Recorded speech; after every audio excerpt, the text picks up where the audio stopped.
All right. So we are here playing The Veil by Fraser Simons, of course, with the Cascade playbooks, and here with Brandon, Elle, and Lauren. Yes, Hello. members of the Gauntlet community, of course. Um, so we're just getting started on our setting creation. Um, so maybe we need like a Google Doc to talk about this. I don't know. Yeah, sure. Let's make one.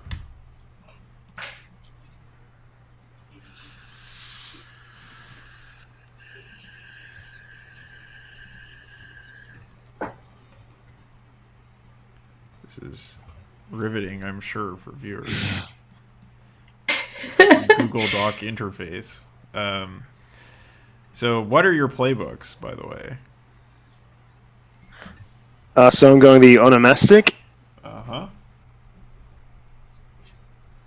And what made you interested in the onomastic? The idea of being the last of some sort of kind or caste in which you're being hunted by something. Okay.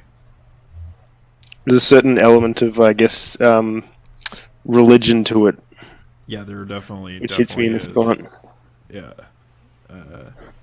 Yeah, the order you're a part of.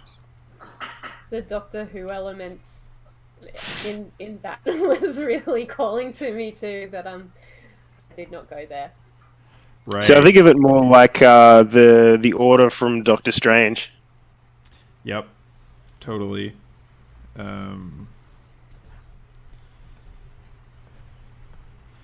Yeah, it also reminds me of definitely reminds me of Assassin's Creed, which I know Fraser is an enormous fan of because he talks about it all the time.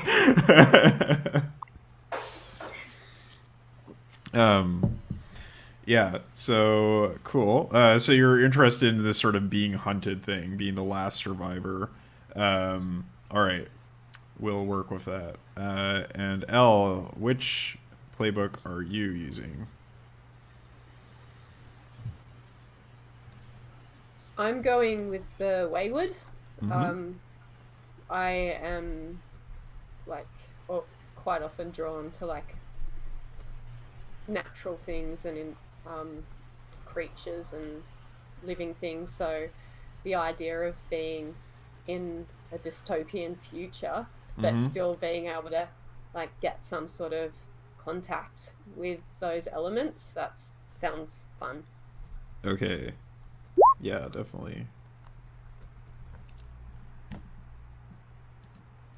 Oops.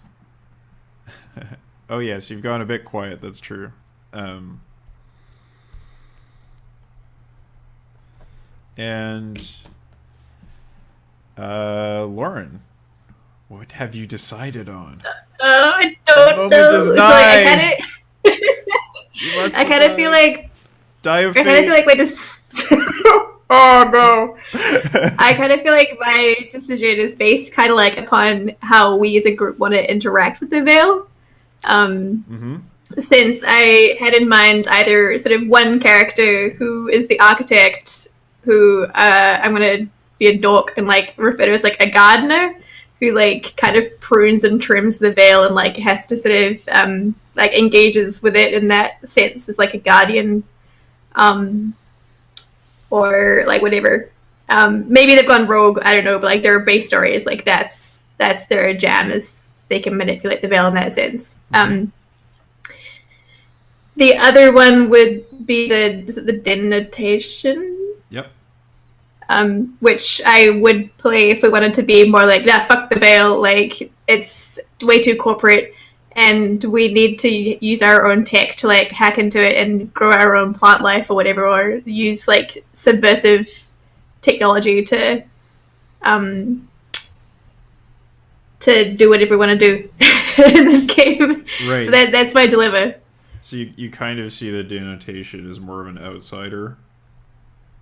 Yeah, I can see that like aligning with the Wayward in a way, because like the Wayward is so focused on the environment, and the denotation is so focused on like physical objects as well, which I sort of see a lot of alignment there. Yeah, I But mean, just yeah. as equally, yeah, It sort of seems like if you're playing the denotation, it means that the veil in the setting is something that's like very a bit more. integrated into everybody's like normal experience, right? Yeah, totally. Whereas if you're playing as the architect, there's more sort of room for there to be like a separate cyberspace. Yeah, Right. Cool. Yeah. So how do people feel? I about did not that? see your question. Which one is speaking to you? Which kind of veil would you prefer? The one that is always present, or the one that is sort of a place that can be entered and exited? How much of a boundary is attractive to you? I think I definitely like the idea of a more fluid boundary. Okay. Something which, like, questions what exactly is and isn't part, and whether it's even relevant. Sure. Okay. That sounds awesome. That's I think what I had in mind too, like a fluid, hybridized reality. Sure. So yeah, so I think, I mean, in that case, kind of either of those playbooks are viable options, right? But it's up to you which one you would prefer to use. No.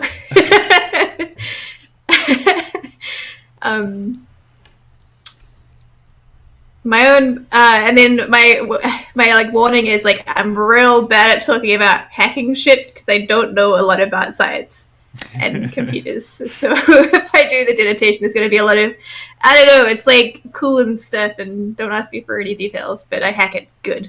Well, I mean, it's a very like physical thing, so in a way, it's a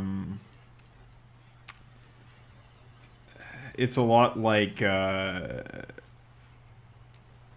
being a magic user, right? Like you have some focus you use, or you recognize the patterns and things, some kind of geomancy sort of thing. Like there's I mean, it's I think like with both of those playbooks, it tends to be something like it's a lot more metaphorical than like what you would see in Shadowrun, where it's much more like a literal, conventional sort of hacking process. Yeah. Okay. But yeah. Awesome. But which one? Which one? Oh, Do jeez. you want to Okay, be the well, I think gardener, or do you want to be the rebel? These are the questions. Oh God. Let's go for the. Oh, Jesus. So I don't know if this will help you decide, but I was wanting my character to have an interest in like guerrilla warfare type stuff against the Veil to bring back nature. So I was thinking that maybe like the rebel type character could work well. Well, but you don't have to work together. Yeah. You could work against each other. That's also a possibility. Yeah, that's true. Is my mic any better now? Yeah, I can hear it okay. Cool. Yeah, let's go rebel route then. I feel like being a rebel. Okay. I'll be the denotation. I've decided. I'm sorry, that took way too long. That's fine. We got to talk about the veil. Cool.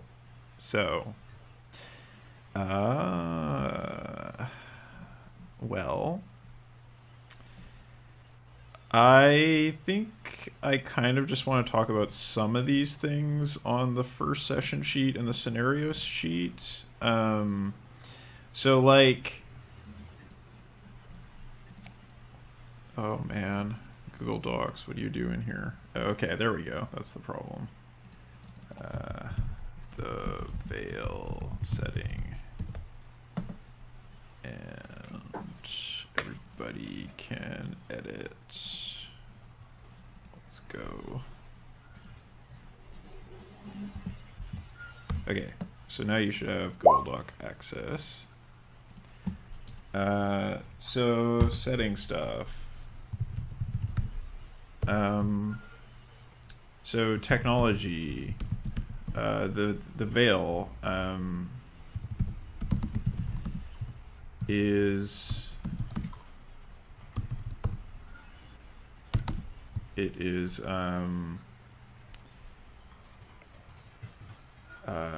integrated into our reality.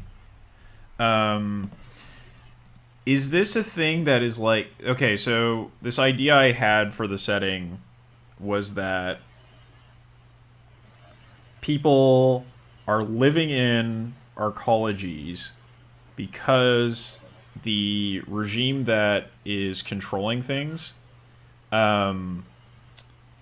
has basically decided that people need to be isolated from the natural world so that the whatever's left of the natural world can be salvaged, right? Like that we can, like, basically this is the idea that we're going to make the face of the earth one enormous nature preserve and limit people to a very, very small geographic footprint.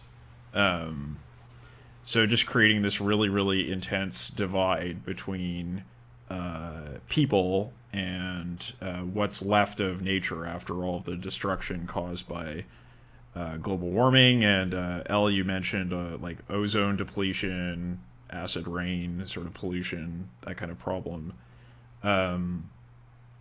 And so I was kind of thinking that, like, yes, people are stuck in these arcologies, but they can experience the natural world by means of the veil. They can sort of, like, telepresence into natural environments, and maybe these natural environments are, like, projected or brought into the center of these arcologies, and sort of everywhere, because this is like a culture that's really like obsessed with nature, as like a thing to sort of like worship. Yeah. So like, I don't know, those are the ideas I had, as far as like, what if, like, what this is an eco-punk sort of idea that I had. How does that sound to you? And like, especially you, Elle, where do you think you could see your character fitting into that kind of world? And like, what would you like to sort of change? Because like, you're the character who's like the most sort of like connected to the natural world in the setting, right? I love it. The idea of having like the whole globe as a national park is amazing. So like an international park, so cool. Yeah. I would like to see the guerrilla forces that I might be like hanging out with would be keen to like take attacks on the corporation or anything that might do harm to the natural environment, and try and increase its spread. So like I'm seeing like bats like flying through the city, like dropping seeds, and like these figs come up overnight and like start to overtake big cement buildings. Like that would be fun. Okay, so like maybe this is a so nature is like separated from most people, and maybe like your guerrilla group is like, maybe they have a difference of opinion about what should be done with the natural world. Like, you want to just like make the sort of ecological recovery happen as fast as possible, or like what's the radical agenda you have here?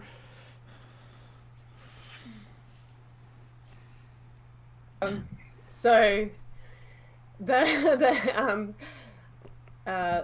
leave only footprints, take only photos, like that kind of ethos. So any sort of impact that isn't aligned with how the Earth grows and moves needs to be realigned.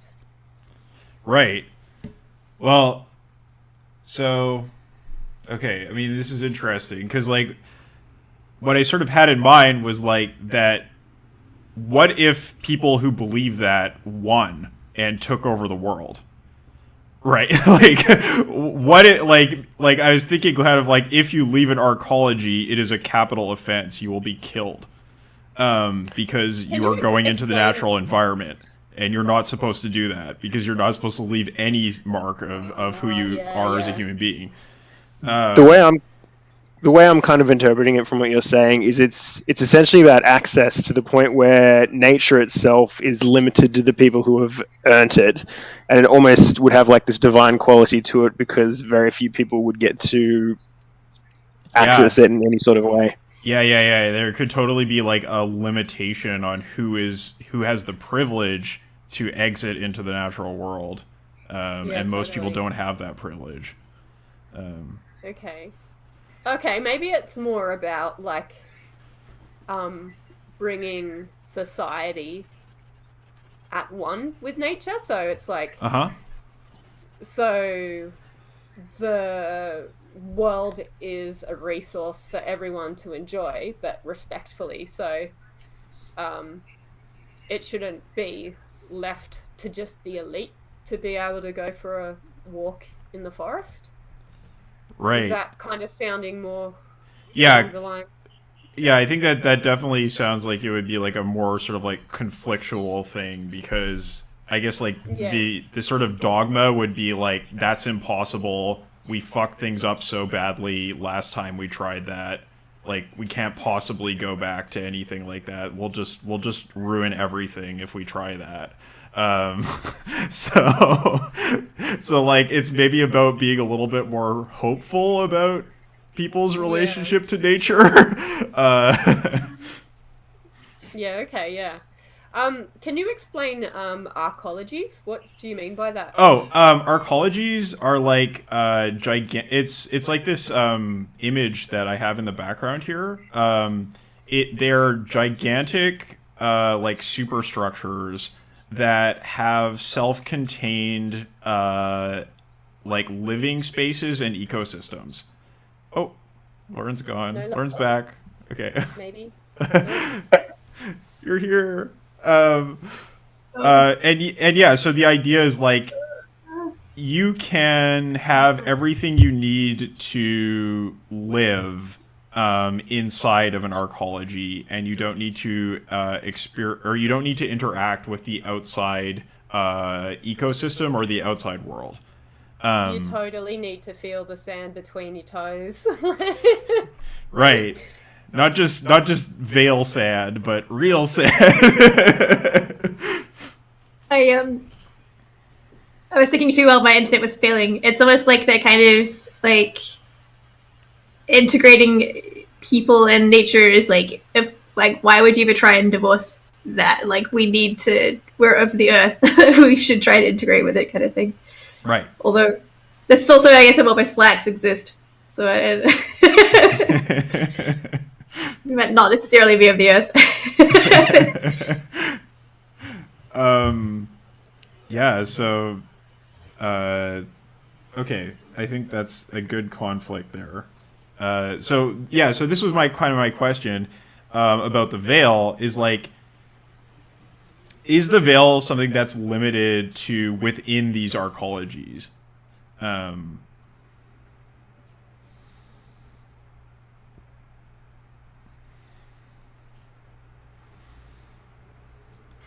That's a good question. maybe it could be also through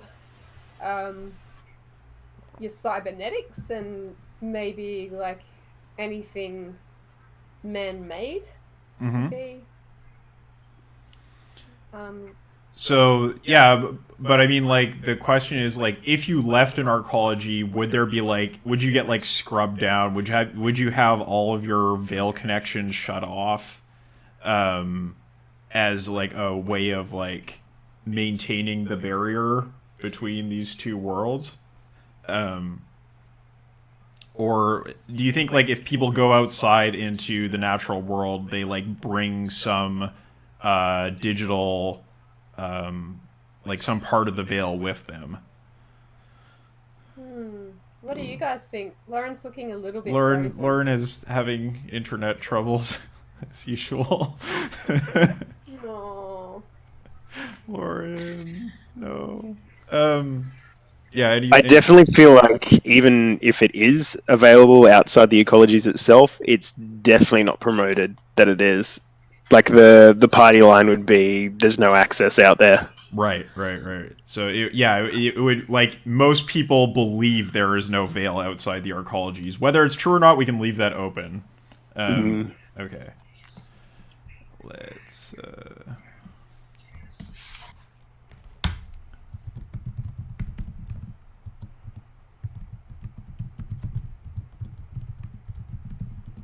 Oops, that's the wrong spelling. Nope, that is it. Arcology. Yeah, I think that's right. Just not in there. I think it has to be your internet connection. It's a problem. Okay, cool.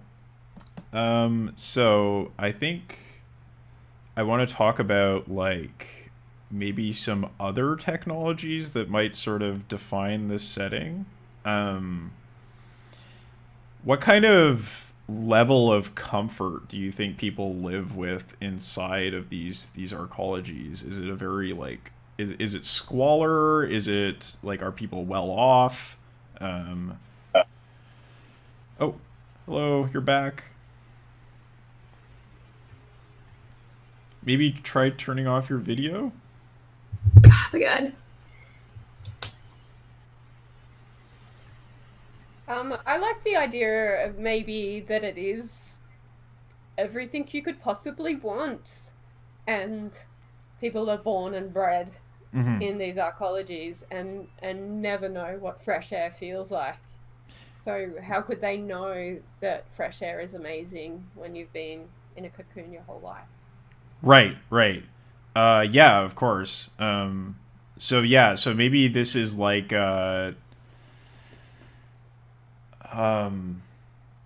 maybe there's just like extremely intensive recycling regimes, to make sure that people have what they need within these arcologies, and that the footprint that they leave outside of themselves is very low. But people do pretty well. They're not in like material want. They have all the food that they need, but it all tastes the same. The minerals and everything is being recycled so much that the composition of the food that they produce now is just so molecularly similar to each other, even though they might be able to create different shapes and you know, things with the food. It's just it's like you can choose from 3 meals. There's the green paste, the blue paste, and the pink paste. Yeah. Would you like your paste hot or cold tonight? Yeah. Okay. So would the ecologies be also like socially and culturally isolated from each other, or is there some sort of way where we would think they would be in contact with each other? I think they're probably in contact by means of the veil, but maybe they're not in frequent physical contact with each other. like, yeah, maybe it's quite rare to have a visitor from a different arcology come and see you. I know one of the popular Veil things is like, you can transfit yourself into like a new Slack and like have a walk around like this new place of it. I don't know if that's the thing we want to do, but if you're rich enough, you can usually find a way to. Right. We can. What's a Slack?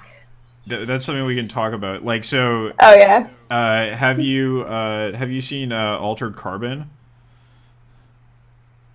So slacks are the bodies that people use in Altered Carbon, right? So, like the Veil Cascade was like super heavily inspired by Altered Carbon, so that's like a thing we could bring into this setting. I don't know if. So my personal feeling is with a one shot, it may not be the best thing to bring in because it's maybe like. Why do we need to explore this theme when we only have one session, right? Like, Yeah, totally. Keep it tight and on theme. Yeah. Yeah. As so cool maybe, as they are. like, thread on the recycling theme and the paste food theme. Yeah. Soylent. Right. So maybe like we even recycle humans. Sure. And Yeah. Definitely. Maybe there's some cults that are starting to feel a little bit unnerved about eating other humans. Like, humans' flesh is sacred. Right.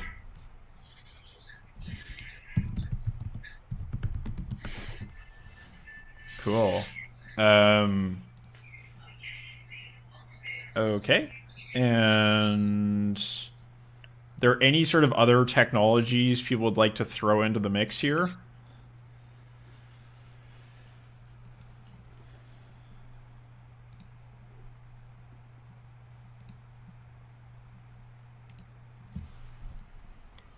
Maybe the kind of islands thing where everyone doesn't see the world around them because they're constantly like jacked into their computers in their eyes, and maybe that's also why they don't really see the need to go outside because everything's so exciting here. Yeah, and I mean, I think like the idea is sort of like you can't go outside and experience nature, but like definitely like the civilization like sends out sort of telepresence drones so that you can, by means of the veil, you can have this sort of mediated experience of nature whenever you want to, right? Because I think it's like that people are obsessed with nature, with the natural world in this society, and they're probably like, well, we can't go outside, but I mean, I basically spend like 24/7 watching National Geographic, so I don't know what oranges look like, but I sure like looking at them. Or I don't know what oranges taste like, but I sure like looking at them. Awesome. Cool. All right. Good. So I think that kind of defines sort of the technological world. Maybe we'll talk a little bit about like the culture. What kind of culture do you think these people have?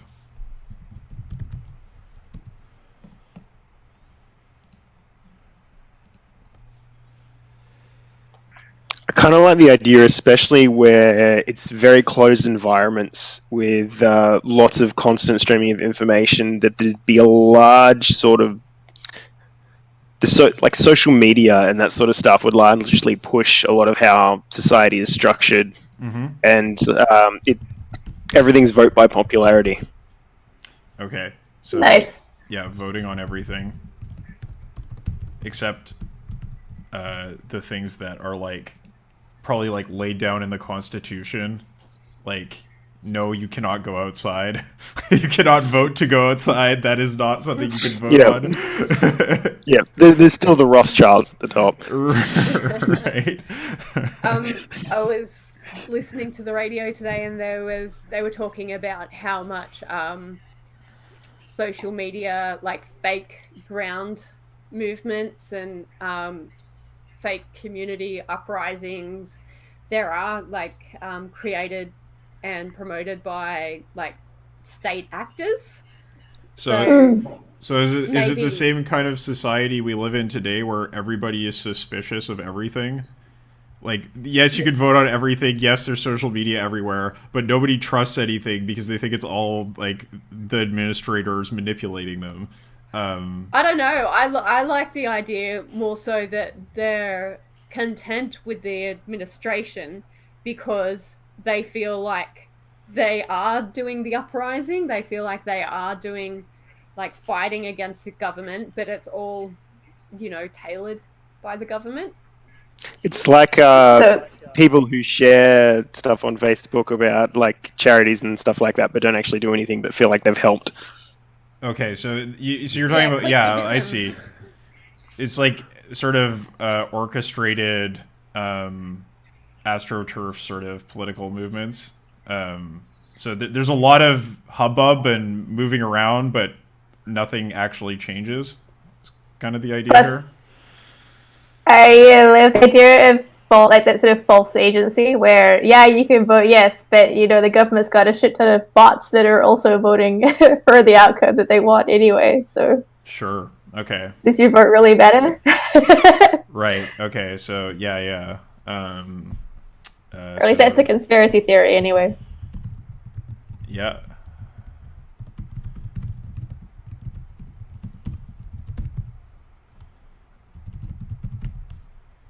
Okay, cool. Sounds good. Yeah, any other sort of cultural touchstones we want to come up with? I mean, I think the sort of nature worship is a thing we talked about, so I'll put that in there. Like, I was thinking, like, they have, like, a giant monument in the center of the arcology that just has, like, a counter that shows how many species have become extinct because of humanity. It's like everybody is doing penance for their sins. Yeah,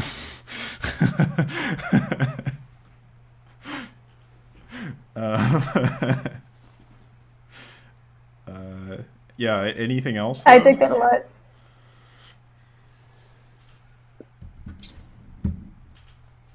So do we still have pets or beasts of burden? Oh, yeah. That's a good question. Are there animals inside the arcologies? Or are they like beings They're of just the veiled. veil, right? Like you could have like any animal you want because it's the veil, right? Like that barrier between what is simulated and what is real is very fluid. So You can get mods too, so you can have like cat dogs and like. everybody maybe, just like- has Pokemon. I understand. Yeah. I like the idea of like no one knows how a real animal would instinctually react to a thing, or how like you can essentially have a living, breathing animal there, but it is still programmed. Right. So like one idea I kind of had was like everybody experiences the natural world outside by means of the veil.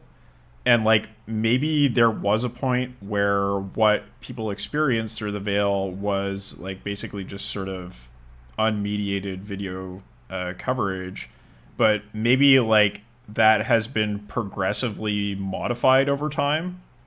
And so like people aren't really sure if what they're seeing is actually what's out there or if it is something else that's been altered. Like there's these layers of mediation that have come in and made everybody sort of unsure of what's going on. Yeah, Kyle, I would not be surprised if you're like, congrats, you get outside of the arcology, and then on the outside it's just nothing. Like the whole environment was a lie. Yeah. Right, and like I think that's the thing though, is like I think people are all kind of wondering about that. Like it's they're not sure if it's true or false. It's just like there's this sort of persistent unease about like what is really outside, what's really going on. Okay. I love it. I'd lose my mind if I lived there in reality, but that sounds great. So there's a bit of like paranoia about what is real, and what's really out there. What are real animals like? We're not really sure. Okay, cool. Well, that all feels pretty cyberpunk. So, I think we're probably good as far as setting stuff goes. So let's like talk about your characters and do character creation and that kind of stuff. So you can kind of go through the thing and pick your stuff. When we get to beliefs, we'll sort of like work that out together. But otherwise, you're free to just like pick and choose from the character sheets.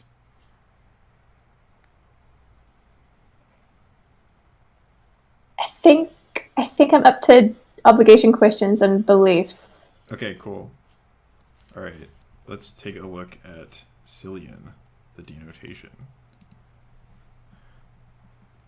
Ooh. All right. So, your implement is a pencil. Mm-hmm. What kind of pencil was it? What does it look like? It's probably more of like a stylus-y kind of thing. Like, and I think she wears it on like around her neck kind of thing, so it could blend in quite easily as jewelry. Sure. Is it yeah, like, but it's probably is it fancy or is it like really unassuming? It's probably like, I feel like when it was new, it was a nice rose gold, but now it's a bit sort of like battered and well loved.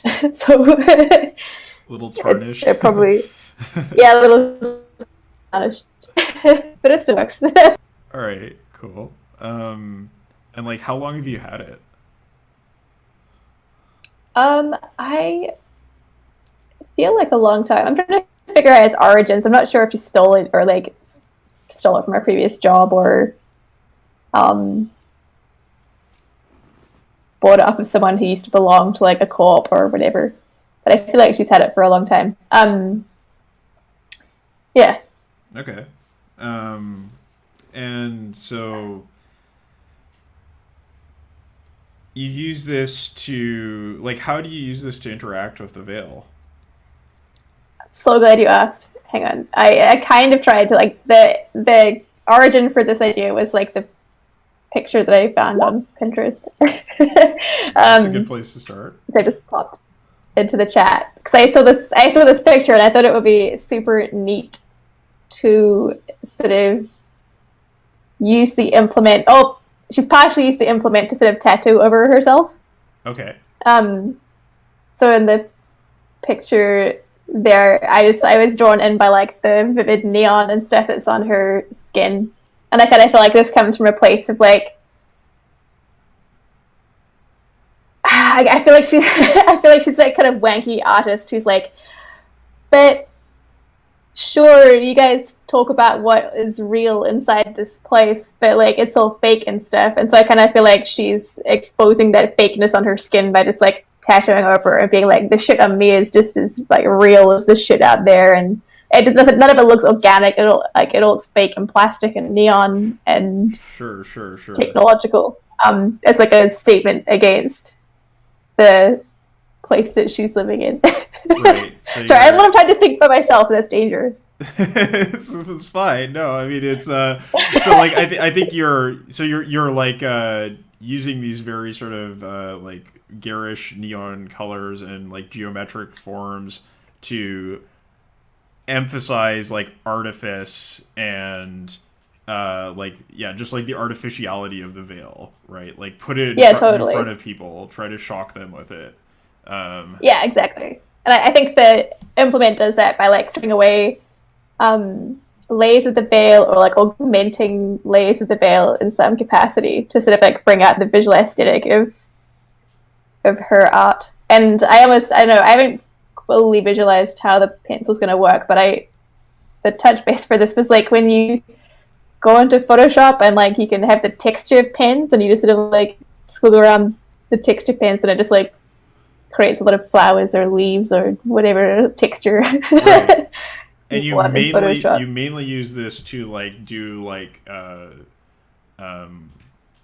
body alteration, like tattooing on your body, as like a I think most of it's body So body art. is this a But thing, I feel like, like is this a thing you mainly use with your hand, or just like the stylus move by itself? Because like it may be awkward to like draw on your back. Well, don't ask about the tattoos on her back. They look terrible. Yeah, perhaps like her preferred mode is to use it in her hand, but I feel like maybe at her house or whatever, her pad, she has like kind of a tattoo apparatus set up so she can try and have some good back tattoos. there's some kind of like mechanical robotic sort of thing that does it. Yeah. Okay. I mean, or you can roll circles or whatever they call it in this game. What is it? It's called Link. Yeah, you can roll Link I can do it to get an assistant who helps you with your tattoo. It'd be amazing. Yeah, like we should do a Link test at some point. Yeah. Okay. So you can try to do that as your relationship, and we'll see if they have enmity clause on you or not. If they hate you or not. That sounds amazing. All right. Cool.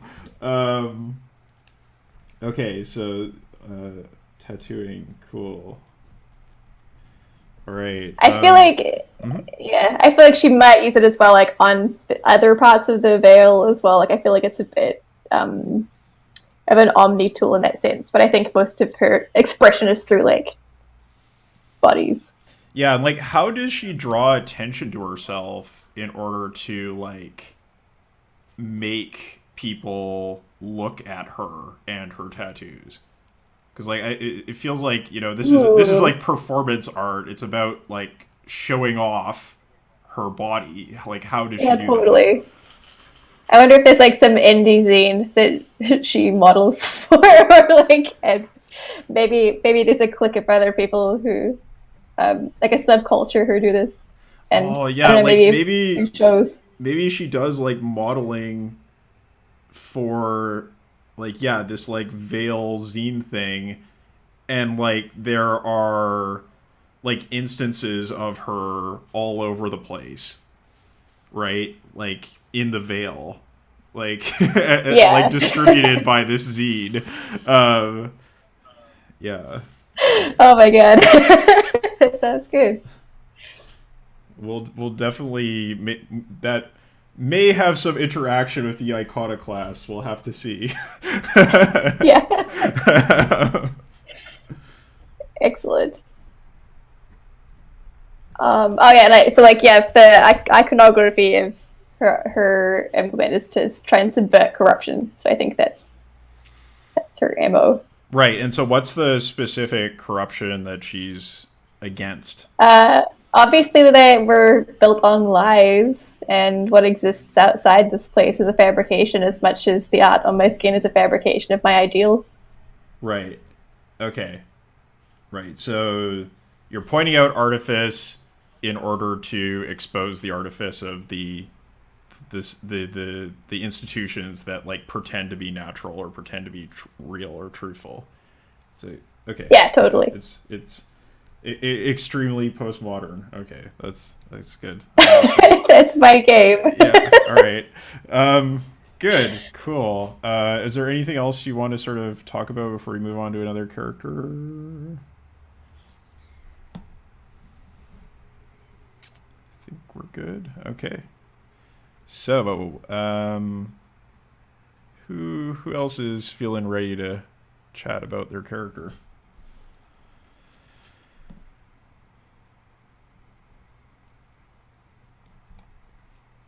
I can go. All right, let's have a chat about Gupta. Gupta. Okay. Gupta is wayward. They are from the Great Mountain Range. Their people are from the Great Mountain Range, tall pine forests and deep, unmapped caves. Okay. So very like alpine kind of environments. Yes. Right. And are you actually from these? Are you actually from these places, or are you like a being of the Veil who is from the nature in the Veil? Like did you come into this environment, into this arcology from outside? I feel like my grandparents were from the wild, and Gupta was close with her grandparents, and so grew up on their stories. And as they were a young adult, they wrote and experimented and spent time learning how to pierce the veil and learning how to touch the wild. Yeah.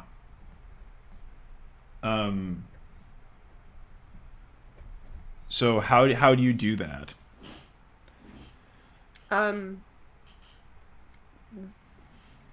Through every living thing has some ancient thread of wild DNA. So through meditation, Gupta has learnt to touch that essence, and through touch with a another person or a plant, if they can get access to plants.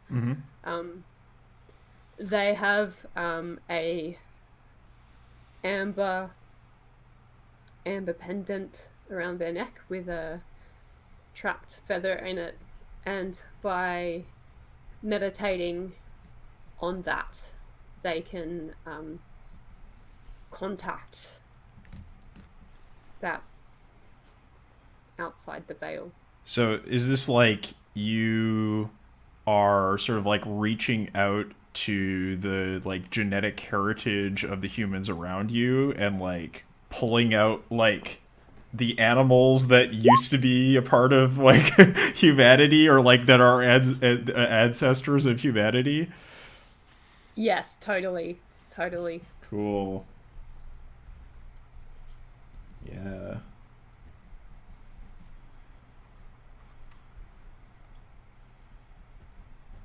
Nice. Okay. So yeah, do we think there are any plants in the arcologies, or are they just like veil plants that are everywhere? I think there are real plants, but they're so heavily genetically modified that they don't actually, they resemble what the veil thinks plants look like. Okay. Uh-huh. And what is bizarre about the plants in the arcology? They are way too neat. Okay. They never blemish. Their veins are perfectly straight. Uh-huh. So they're almost like crystalline in a way. Yeah. Yeah. Okay. Cool.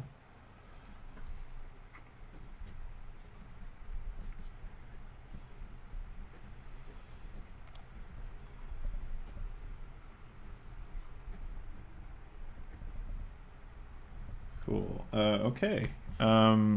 So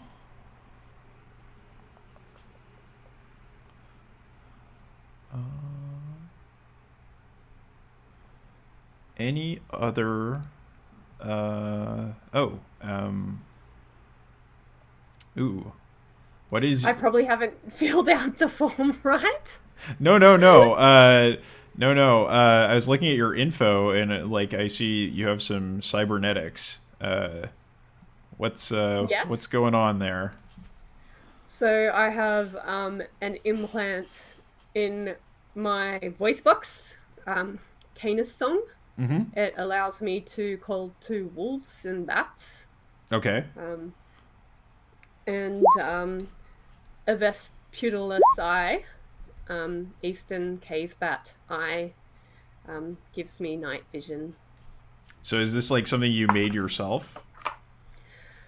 No, no, I think I had to get it on the black market Uh-huh. and also have someone within the movement that's got hacking skills to tweak it to those right wavelengths so they actually work, because through her research and her experimentation, she's learnt those right sound waves and those light waves that will mimic those natural things. Mm-hmm.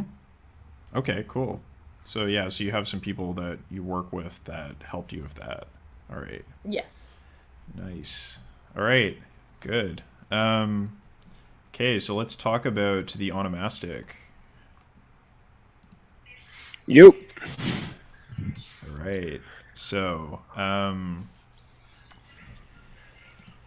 well, I guess for like the onomastic, kind of interested in like what your order is. So the order was basically an order of eugenicists and gene splicers, pushing towards a level of transhumanism and uplifting of some of our closest animal sort of species. Okay. Cool. And like, so you were trying to make them like sapient was the idea? A combination of using genes to perfect the human form, as well as trying to push some of our closer sort of animals to sapience or sentience. So just like trying to like bring these things together was the idea. Yeah. Okay. Yeah. Okay. And like, why was your order destroyed? Like, why did they run afoul of your enemies? We're an absolute antithesis to what the current form of government is. We are literally meddling with nature and biology. Right. Okay. So like this natural meddling was just no good. So Yeah. like we've seen that like plants in this environment are heavily modified, but maybe it's just like most people don't understand that that's the case, and it's kind of like the authorities have the right to make these modifications, whereas like you were doing it in a sort of heterodox way that like they were not okay with. Okay, cool.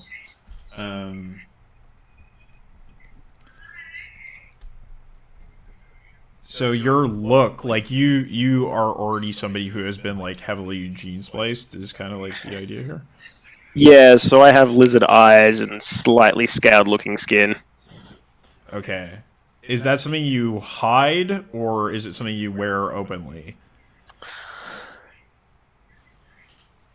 It's probably not very public in my movements these days, so yeah, it's not something I would openly display as much as I used to. Do you have like big like shades on or something to like hide your? Yeah, that'd be cool. Like a set of shades, it just drops like a filament mask over most of my face. Sure. Sort of like the things they wear, surgical masks for sickness and stuff. Yeah. Cool, definitely. And so like What about the iconoclasts? Like, what are they like? What did I put? I put that basically. What was it? So they look like the future of humanity, but they don't stand on the ground, and they come and go impossibly. Okay, so they are kind of like immaterial, sort of like they float off the ground is the idea here. Yeah, it's sort of like the question of whether they are something of now or something of the future, or what exactly they are. But whatever they are is generally opposed to what my order was attempting to do. Because they are like something that comes and goes. I think the thing that sort of picked me onto that was the fact that they look like the future of humanity. Mm-hmm. So that it's the idea that whatever we were doing, either assuming they are from the future, like, I don't know, questions open, maybe we fuck something up to the point where, they have to step back in or something like that. Right. So Or maybe they're not human, and they just Sure. got the appearance of it. So, like, you might not know what their deal is, but like, for your character, do you think that what they represent as the future of humanity is something that's just different from what your order was trying to do, or do you think that they are like the result, or what's your opinion or your speculation? They appear to Komodo at least utterly alien, and I would imagine to be either an extreme screw up or some sort of opposition of success, I guess. Sure. Okay. So it could be either one. And like, what is so alien about their appearance?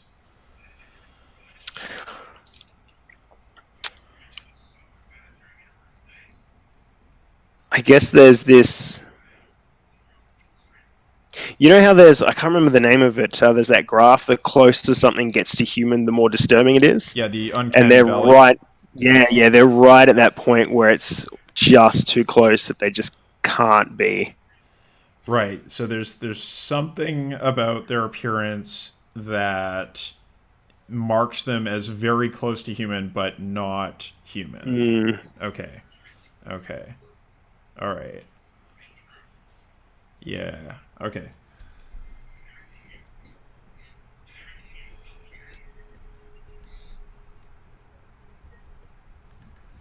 And when you say they come and go, is this like a veil thing, do you think? Or is this something else? I think it's something else, but it could quite easily be misconstrued as part of the veil. Okay. Maybe they do actually have enough control over the veil that it just appears that way. Sure. Okay. And what about your cyber tome? What is that like?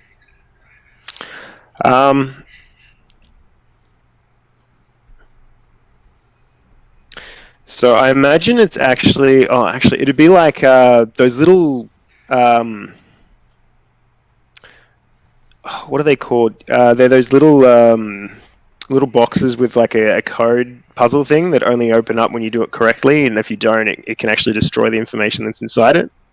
Okay. Yeah, it's like a really is it like a mechanical kind of puzzle box, or Yeah, mechanical. Okay. Yeah, like in Planescape Torment, the Unbroken Circle of Zerthamon. If you ever played that, it's like it's a thing. There is a cyber tome of a sort in that game. It's pretty awesome. Okay.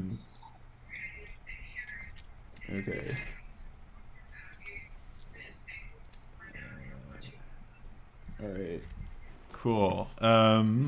Yeah. So, anything else in particular you want to bring up? Your jam is matchmaking.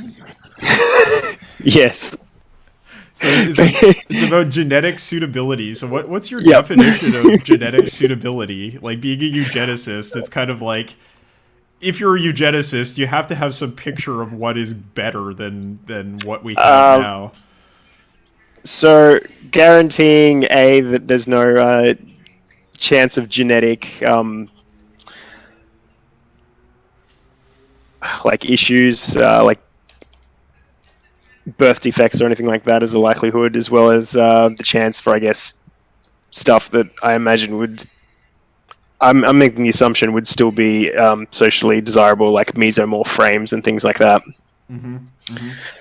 Okay. High levels of intelligence, all those sort of things. So, like, what you did as a member of the Order was, like, definitely not traditional eugenics. Oh, this is completely underneath me. What you do as your day job is much more like traditional eugenics, right? Yeah. Okay, it's like, this is what I just do to, like, you know, this is my jam. This is just what I do to make a living. In my off time, I make weird lizard people. Those are the specific traits I'm looking for, yeah. Okay, sure. Cool. And I guess the last question is, like, what's the relationship of the iconoclast to the, like, existing order? Like, are they interlopers or are they agents of the existing order? I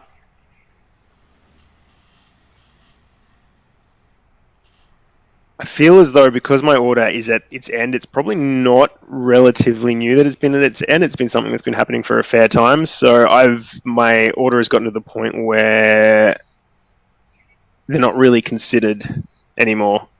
Oh yeah, I mean, like, the authorities, like, of this arcology. Like, how do the iconoclasts relate to the authorities? As in, how do I relate to them? Okay. Because, like, I know your order was, like, not accepted, but what about the iconoclasts? Like, the police? What do the police think of them, more or less? Right, like.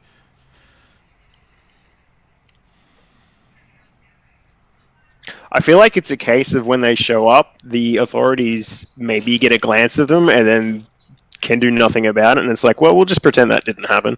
Sure, yeah, it's like something beyond their control, and they're just, like, really confused about it. Okay. Yeah, not something you can put in a report and really maintain respectability. Okay, of course, yeah. Cool. Okay, so I think, like, we sort of hit our main points here. So let's maybe talk about our obligation questions. Yeah. So Lauren, why don't you start us off with your obligation questions? If you are there. Are you there? Oh, maybe she's gone. Lauren? I think she might come back.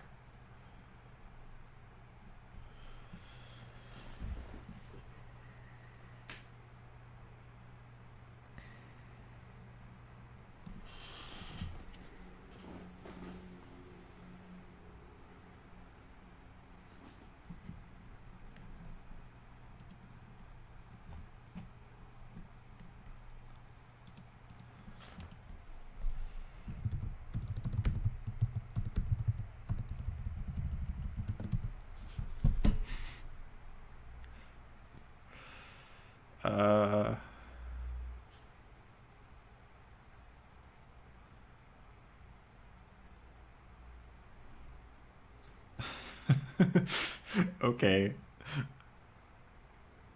Well, at least you can start looking at your obligation questions and thinking about who you might want to name with them.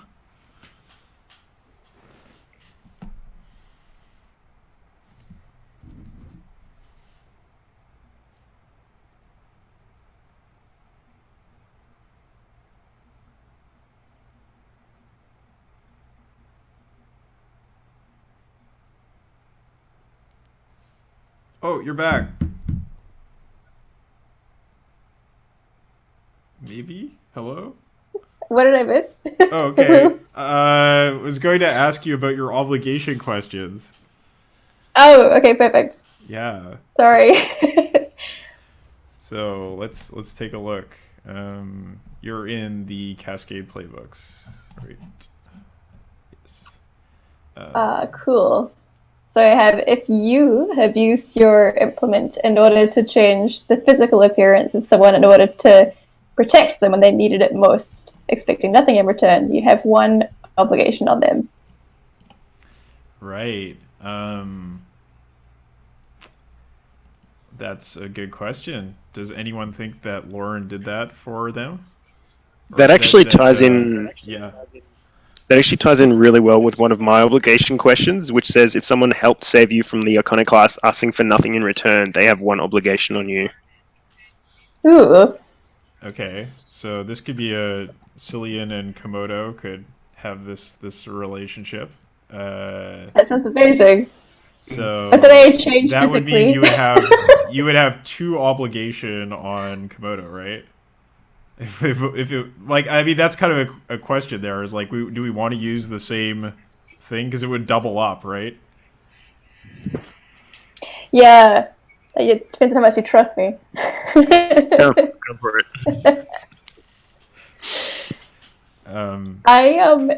That's awesome. What did I change physically about your appearance to protect you? Is it a permanent change or is it? I guess I could do some like temporary tattoos, right? Oh, if it's a actually no, yeah, like my entire face is tattooed like a different animal. What does it look like? What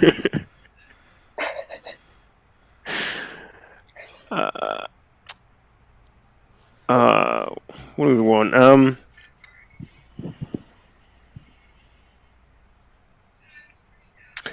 What's something Cillian would tattoo my face as?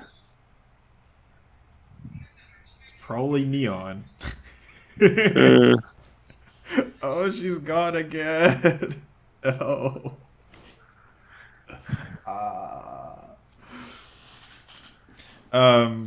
Okay, well, why don't we do one of your questions in the meantime? Yeah. so my other ones are, if you've allowed someone entry to your sanctuary in order to shelter them from danger, you have one obligation on them. Right. What is your sanctuary? I forgot about Right. this. So I forgot too. My sanctuary is. Back again. So it has a voice that speaks. It has a Yeah, voice my that speaks. Voice that speaks only to me. Uh-huh. It has a digital catalog perfectly preserved showing humans as they once were. Ooh. And it has a way into another safe hold where thousands of my order lay as skeletons. Ooh. So, like, That's amazing. where I'm is really this in the interested. arcology, do you think? I think it's probably in some sort of core area where a bunch of computer servers would be. And there's skeletons in there? Well, it's a way to another safe hold which has thousands of skeletons. Okay, so this is like below some kind of server cluster? Yeah, so it doesn't necessarily say. It could be potentially sort of like virtual pathway to a different safe hold. Mm-hmm. So maybe there's maybe the server itself has access to some sort of lasting imprint where there's just sort of like in Neuromancer, how there's the program of the dead hacker. Yep. It just has all these little imprints of everyone stuck in like sort of limbo. So, like, are the skeletons, like, in the Veil, or are Yeah, they, all like... in the veil. Okay, right. So these are like imprints left over from your compatriots. Yeah. And like, are these imprints things that you preserved in the wake of the iconoclasts attacking? I think this is just something that I hadn't like just happened in the same way that there's like shadows all over Japan from the dropping of the bomb. Right. Okay. Yeah, it's like an after effect. Mm. Sure. Sure. Yeah. Okay. Cool. Nice. So yeah. So have you let anybody into your sanctuary?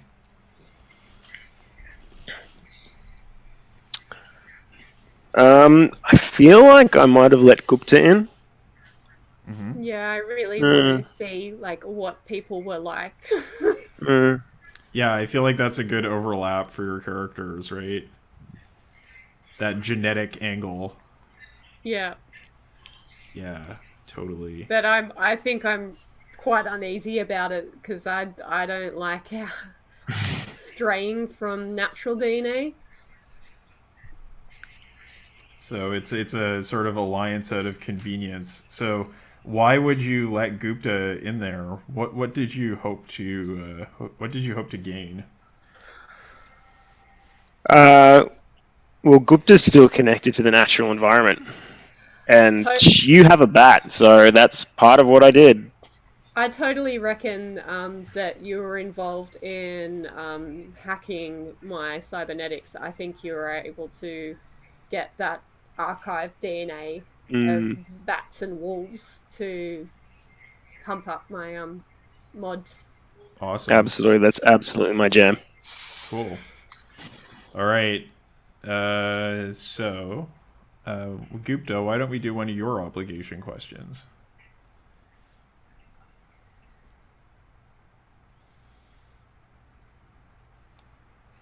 Alrighty. Um, if I save someone using knowledge only I possess of the natural world that they lack. Okay, that's a weird phrasing. So I obviously saved someone from from something using my natural world knowledge. Okay. So how do you think you could have saved somebody using your natural or your knowledge of the natural world? Hmm. Uh, maybe. Okay.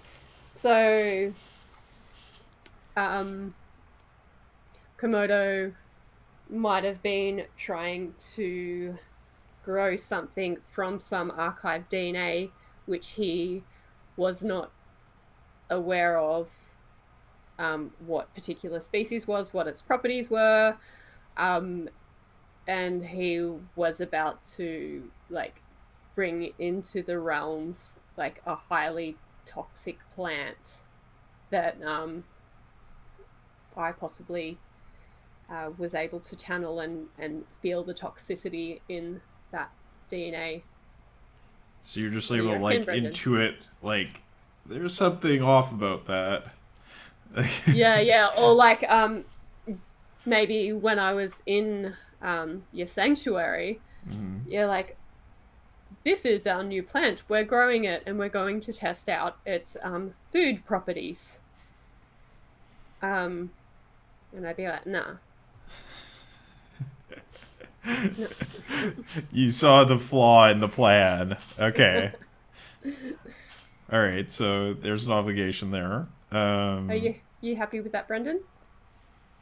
Yeah, it's cool because I kind of imagine the Cybertomb itself is kind of like an index card to tell you, like how libraries have all the little numbers and stuff to tell you where things actually go, and all the biological data we have with DNA is just completely a mess, lost without it.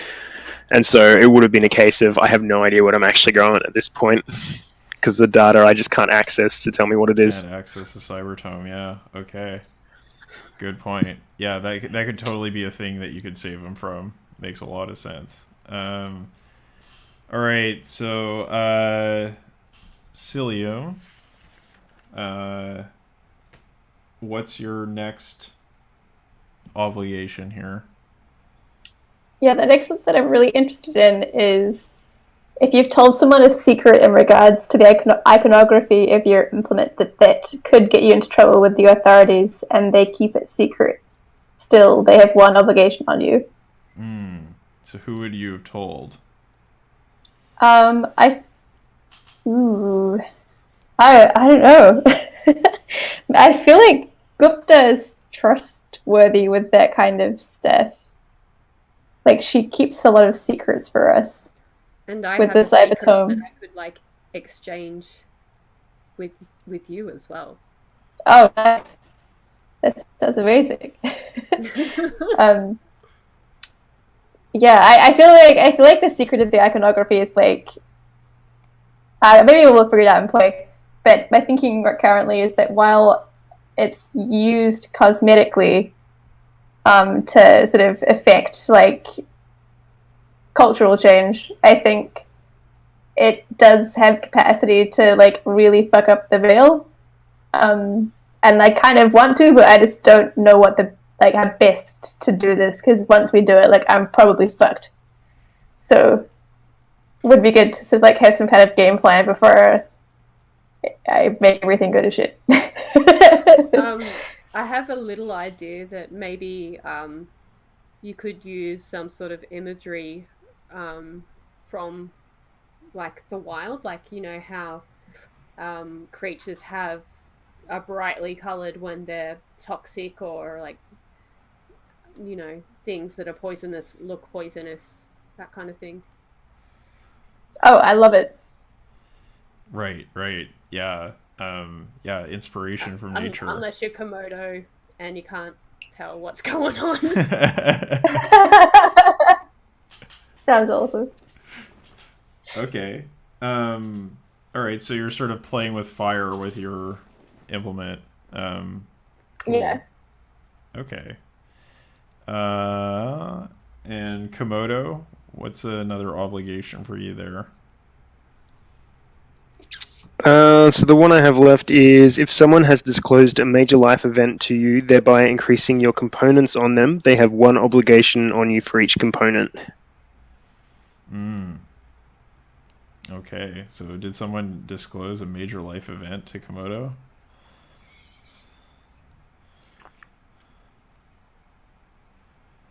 I reckon it'll be alright leaving that one just to not have to deal with the component side of things. Okay. I was going to suggest that I left the veil and touched the wild this one time. Maybe that was pretty epic. Yeah. Yeah, that would be a capital punishment if the truth got out, right? They'd come and hunt you down. Cool. Like it. And Gupta, your final obligation. What would that be? So I think Cillian has kept a secret for me in regards to my homeland that would be detrimental to the homeland. So I think I told you that every natural piece of DNA is intrinsically connected, and that there are ways to break that connection and sever the connection from the wild forever. Ooh, okay. Interesting. I love it. Yeah. Okay. Good. So, all right. So I think we'll leave it there for obligations. And maybe just do a couple beliefs, and then we'll take a break before playing. So, Cillian, do you have a belief? Something you would like to accomplish or do? Yeah, okay, go ahead.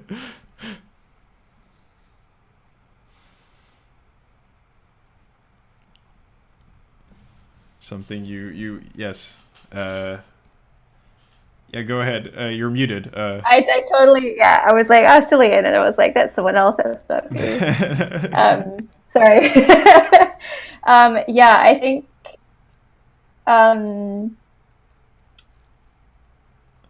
you're really good at helping me with beliefs, Kyle, but I think it's going to be around like the corruption of where we live, and that they're lying to us about what's on the outside, what will happen if we leave. Mm-hmm. But I don't know how to put that into a neat sentence. Right. So, like, especially because we're doing a one shot, you can make it into something that you will like do, right? So this is like your overall sort of like, this is the vaguely what I want to do kind of thing. Let's like break that down into like something you can do related to your art specifically in order to expose something, right? Oh, cool. Like something as simple as like I will use my art or my implement to expose corruption in this place. And how are you going to do that? With gusto. I mean, like so you've been doing like these things for like zines. Do you have like an exhibition you're gonna do? Do you have like some kind of event you're going to engineer, a happening, something like that? Yeah, I like that.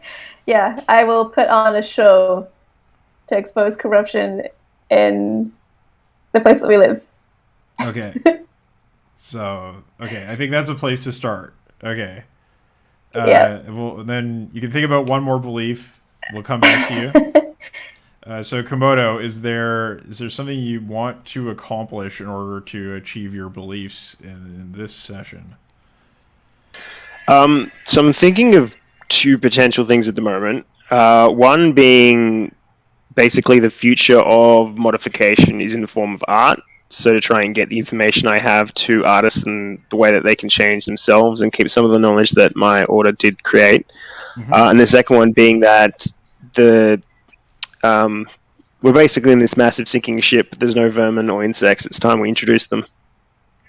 Okay. To the ecology. All right. Good.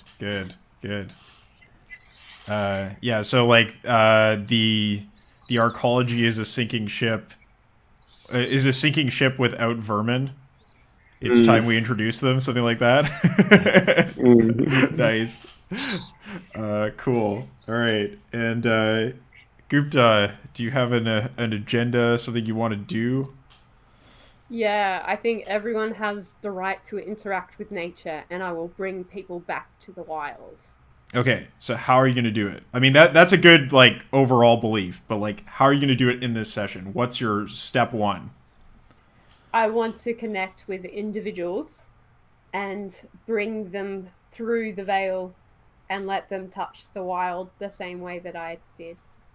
Okay, so it's like I will find a group of like-minded people to touch the veil. I don't think I want them to be like-minded. Okay. I think I'd like to, maybe it's the people that are like well entrenched into the veil that. Yeah, that makes sense. So so you are it'll be something like I will find a group of like I will find a group of conformists and make them touch the wild. Something like that. Cool. Nice. And Cillian, do you have another belief? Another thing you would like to do? Or just another thing you would like to declare?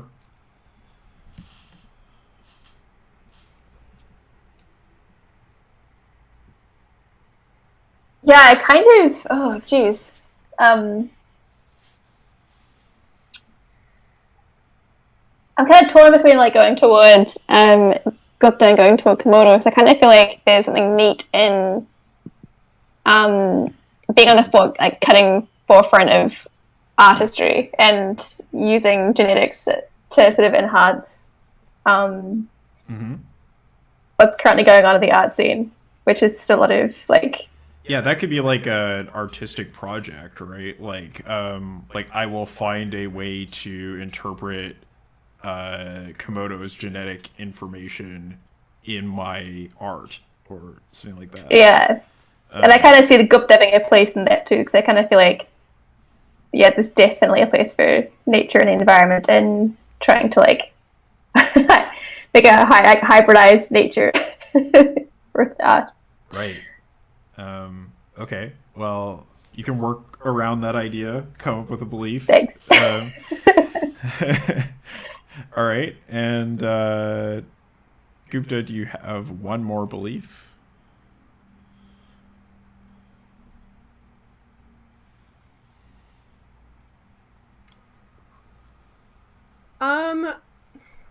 I'm not sure. What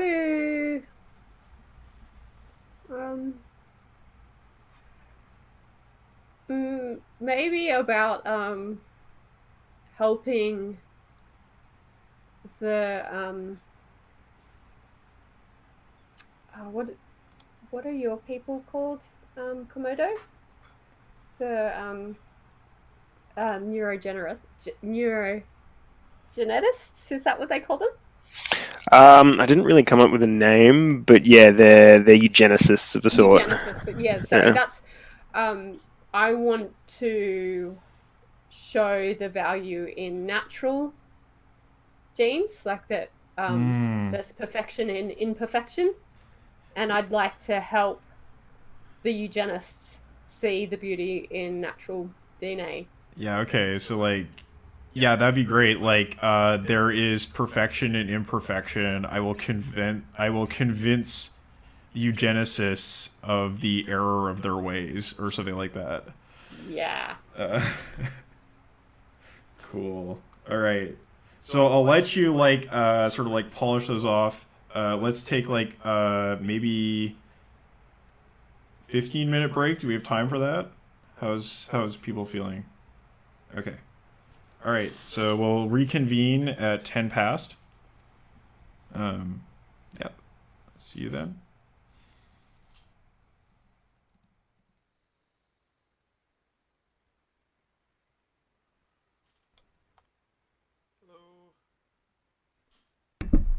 Hello.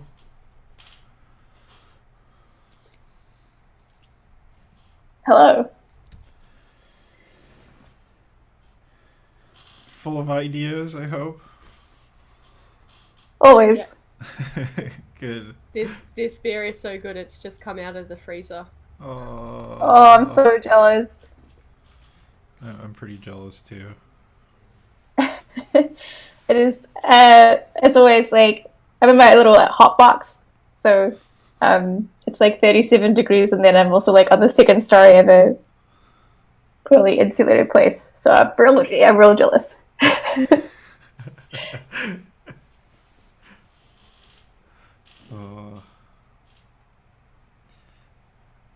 Hey. All right. So I think we can get started with play here. Yeah, just as I sort of mentioned before, whenever you roll a move, you're going to be rolling either with your state, so how your character's feeling, or you'll be rolling with your. I think it can also be the number of bonds you have. There's some special cases, but almost always you're going to be rolling with your state. So yeah, that's the thing that you need to think about. All right, so I think we get an opening scene of it's this large open central hall. It's like you would find in, say, a large hotel, one of those sort of cavernous open areas, and inside we can see sort of scenes of jungle life and trees everywhere. And we see people sort of tending to these plants and animals and bringing them into the center of this environment and sort of adorning them across almost like decorations across the walls and across the halls and the open concourses. And I think they're dressed. It's like there's something almost like 70s about the fashion in this place, because everything people wear is recycled. So like people only really wear like synthetic materials. So I don't think it's like it's the future kind of like synthetic materials like they had in the 70s, but it's like we don't have anything else kind of approach. So I think people have like very sort of like like open and flowing clothing. I don't know if like the clothing is really gendered in this society. If anybody wants to sort of like contribute any opinion about that would be cool. Do you think there's like men's fashion and women's fashion, or is it kind of unisex, or what do you think is the case? Give Is it it thought, Star El. Trek? What? Have any of you guys seen Logan's Run? Oh yeah, of course, yeah. Yeah. So, Literally what I've been thinking of half this time. yeah, that's what I'm thinking of. Yeah, I think it is probably fairly Logan's Run in appearance. Yeah, I could imagine that, absolutely. Definitely. And I think similarly, like the interior environments, aside from their sort of like natural adornment, are pretty kind of like sterile and artificial in their forms in a way that's kind of similar to Logan's Run as well. It's just you can imagine that there's like jungle on top of that. And yeah, and I think we see Cillian, you were in this giant open area, and I'm interested in what you've come to do here.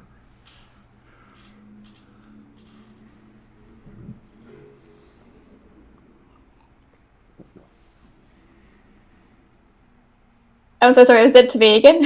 It is to you. You can change your name. I don't know why. I don't know why I keep forgetting If my you go name. to the is settings, Cillian. you can change your display name. I'm so sorry.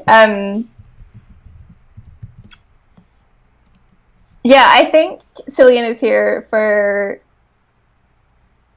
as much as she hates to admit it, inspiration.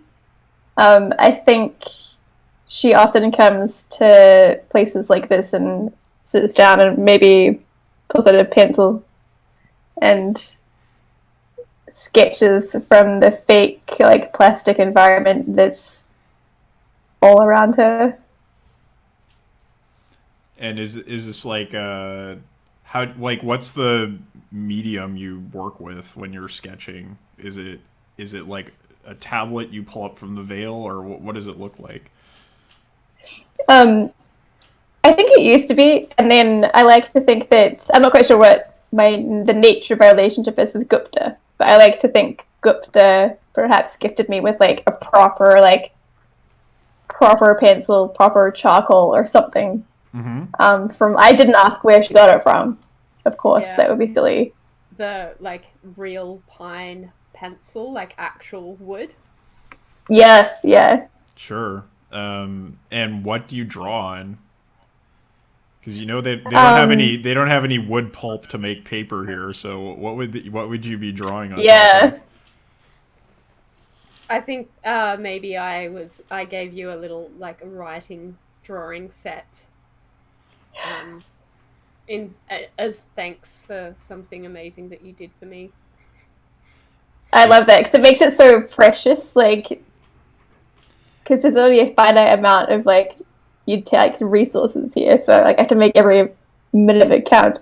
Yeah, this like- and I think there's like it's like beautiful fine paper, but there's also like flecks of petals and other plant material that you can see. Serious contraband.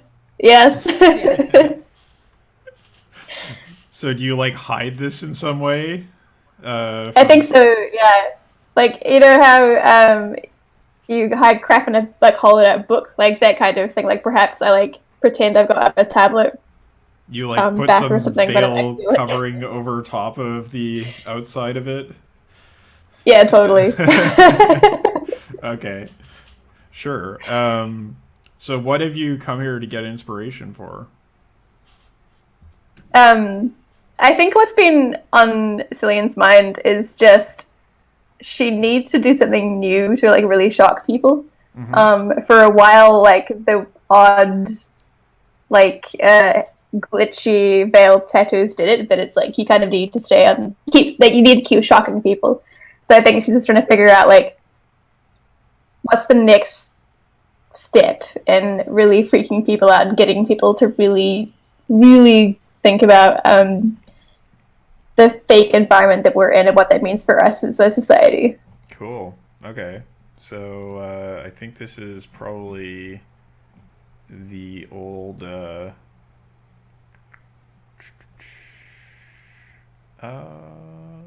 Where's the move? Oh, is it? Why is it not a special move? Risk probe. Lift the veil. I think this is lift the veil, right? Yeah. So. Yeah, I think so. So how do you feel? Tell me how you feel. I feel. I feel pretty joyful. I'm feeling pretty creative, which is I guess kind of rare because usually I feel like frustrated. But I think I've got my petal paper, and my pencil, and I'm feeling rebellious. Okay. So roll with joy. Excellent. I totally forgot how to do that for a second. I'm good though. Ooh, a 10. Ooh. All right. Now go ahead and mark joyful. Yes. So, all right. So you're sketching, and you're looking for that something that will shock people. And I think you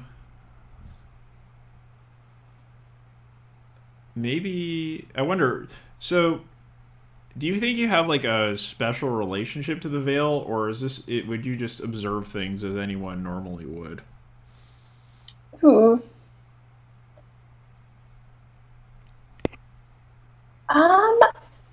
Oh, that's a really good question. I kind of dig. Oh, jeez, I kind of dig the latter. Mm-hmm. Okay. Wait, just because she is no one special, really. Like Yeah. she's just a normal average person in society. She just has a lot of big ideas about lies and society and stuff. Yeah, and I think you see. So you're like sketching a tiger.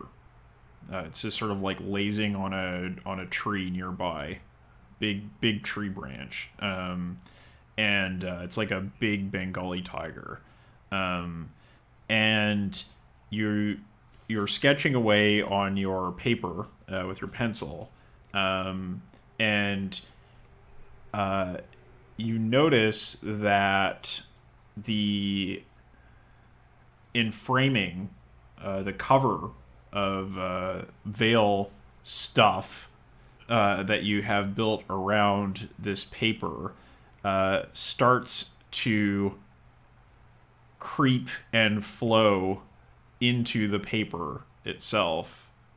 And the image of the tiger changes from one that is lazing on a tree to one that is tearing apart a cow. Oh. It's this very gory scene. And something you probably haven't seen before. It's quite shocking. Yeah, I mean, animals aren't typically violent. I feel like I need to go and talk to Gupta about this. Right. Sure. So, yeah, so maybe you have this, like, shocked expression and head off. Yeah.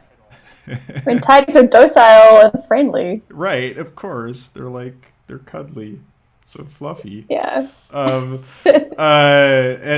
by the way, like, are you dressed in your normal sort of like garish geometric way, or like how do you normally comport yourself in society? Is it like only at certain times that you try to shock people with your appearance, or is it like all the time?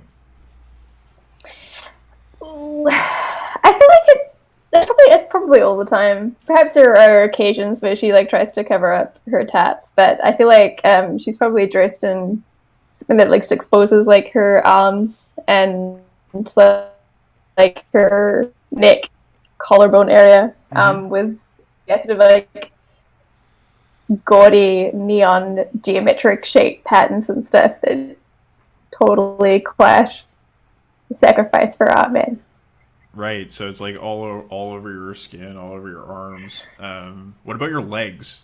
Are they like exposed as well, or yeah, let's say they. Yeah, I think.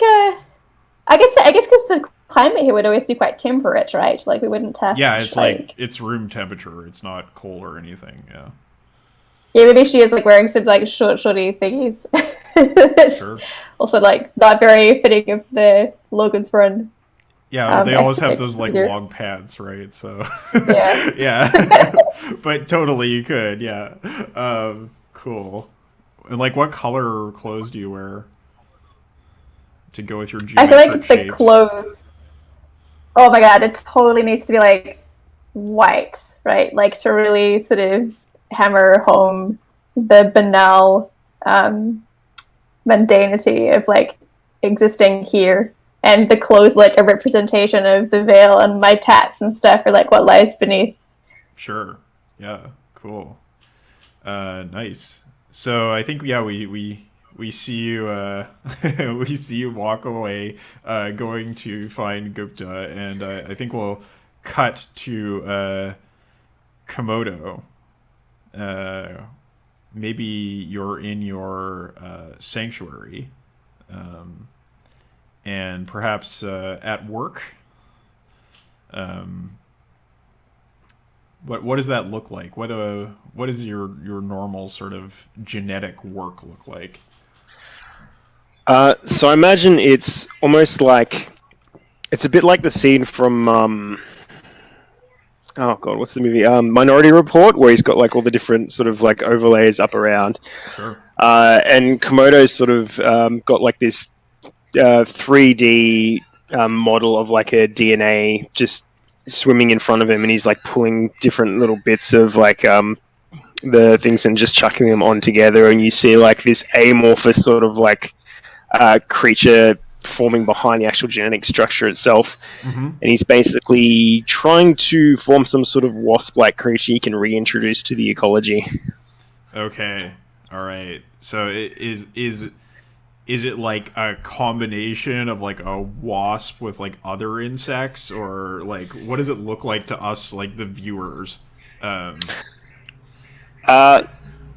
so I imagine it's kind of waspish, but then it has like a dragonfly tail, and you see this sort of fuzz of like a bee on it, and it's very much an amalgamation of those sort of things, with the idea that it's something that will form its own sort of burrow onto the same way a wasp does have that little nest that it'll form into the corner of something, and hopefully try and distribute them around so they can just sort of hatch all at once at some point.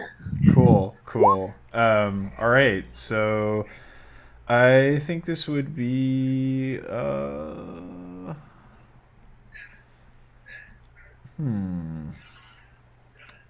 This is when this is not imminent danger, not probe.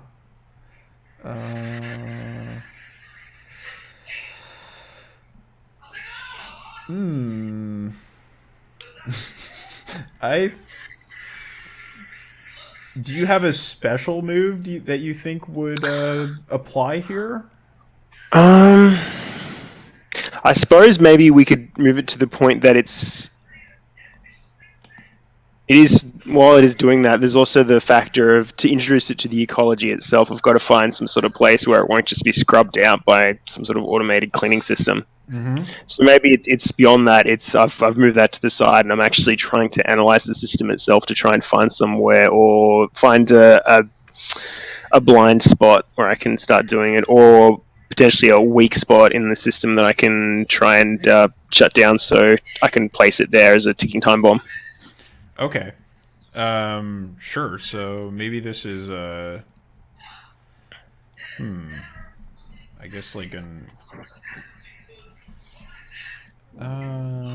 there's definitely like a read a sitch move, which is like pro. No, not pro. That's read a person. Analyze. There is analyze. Analyze. Yeah. Analyze. Yeah. Yeah. So let's get you to analyze. How are you feeling?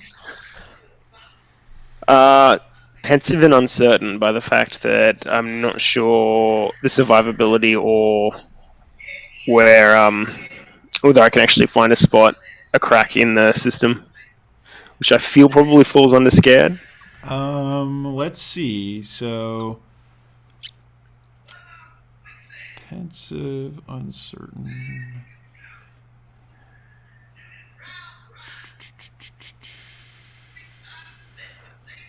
Yeah, pensive is under peaceful, actually. Okay. Alright. Yeah, it's like on the border with sad.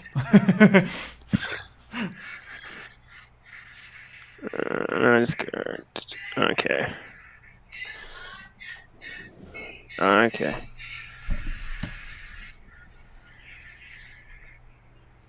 Just bear with me. Peaceful. There we go.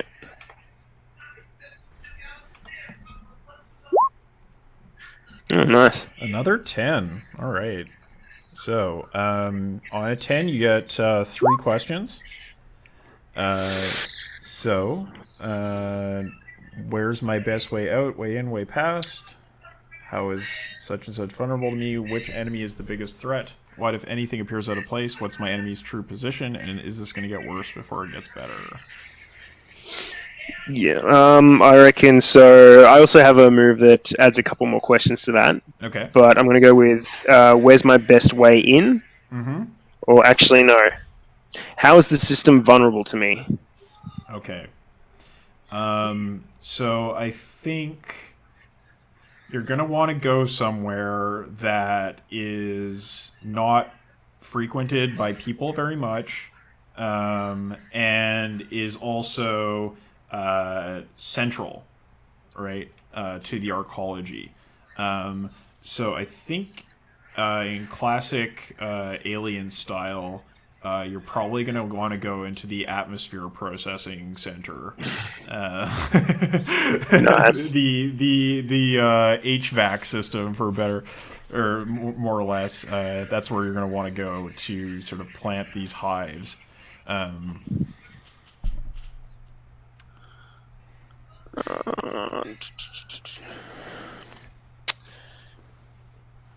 Who would do what I ask, if anyone? So who would, as part of the system, who would get me access to the Atmos processing system?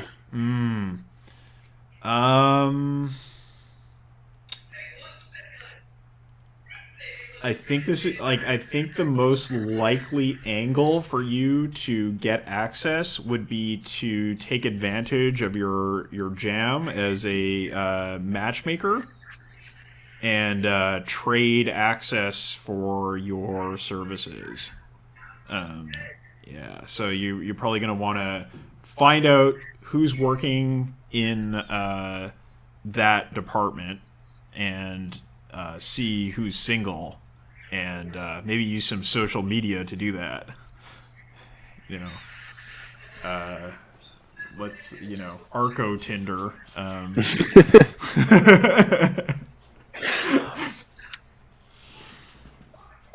And my last one, just because it's fun, how close are the iconoclasts? The iconoclasts. I think that... I mean, it's got to be close, right? That's the point of the question. Yeah, like, it's like they are... How would this appear to you?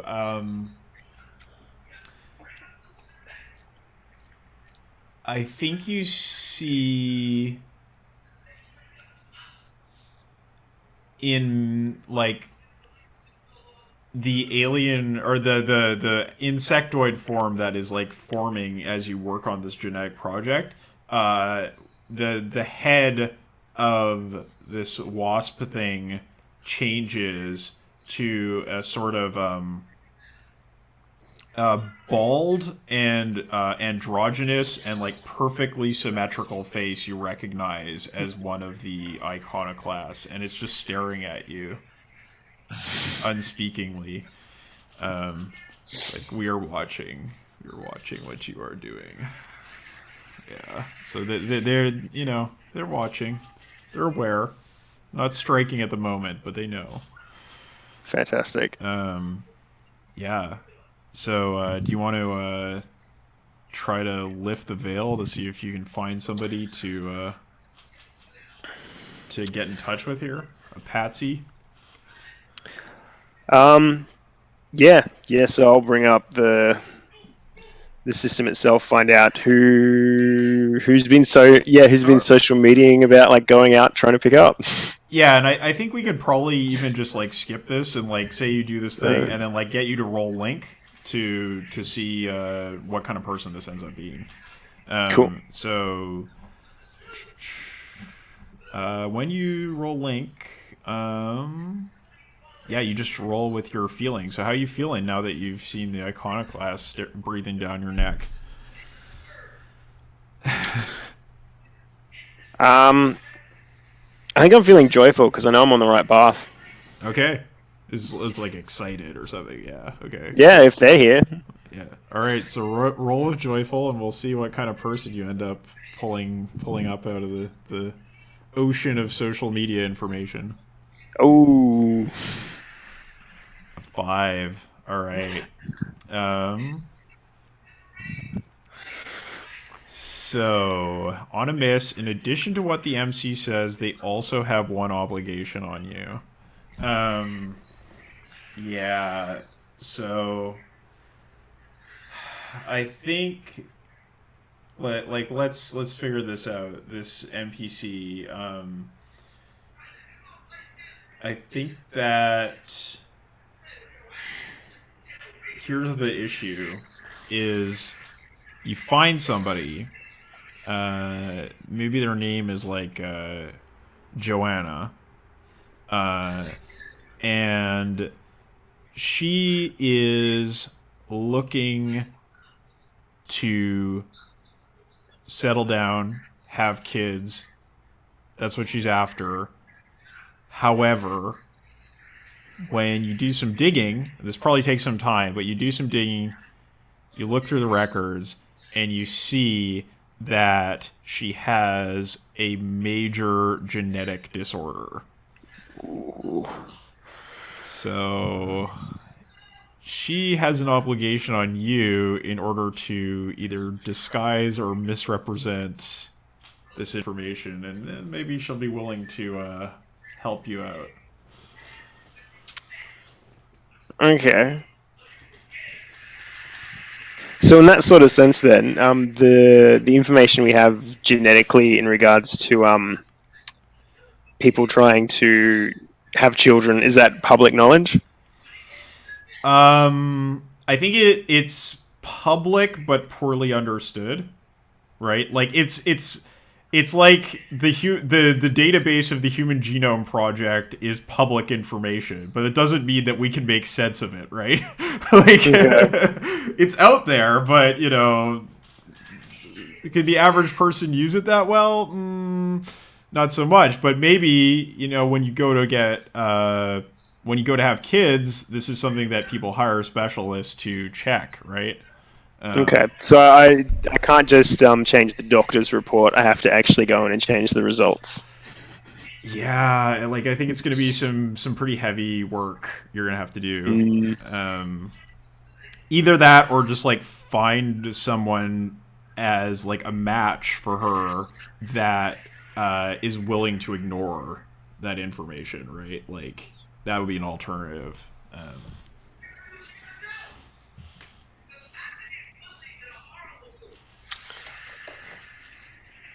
Okay, and this is something I already know, and she already has an obligation on me, so I'm probably going to do this before I approach her about trying to find a way into the Atmos processing. Yeah, I mean, if you want to go talk to her about it, like you can either like sort of set something up in advance, or you can go talk to her and figure out like what are the terms of the negotiation. Hmm.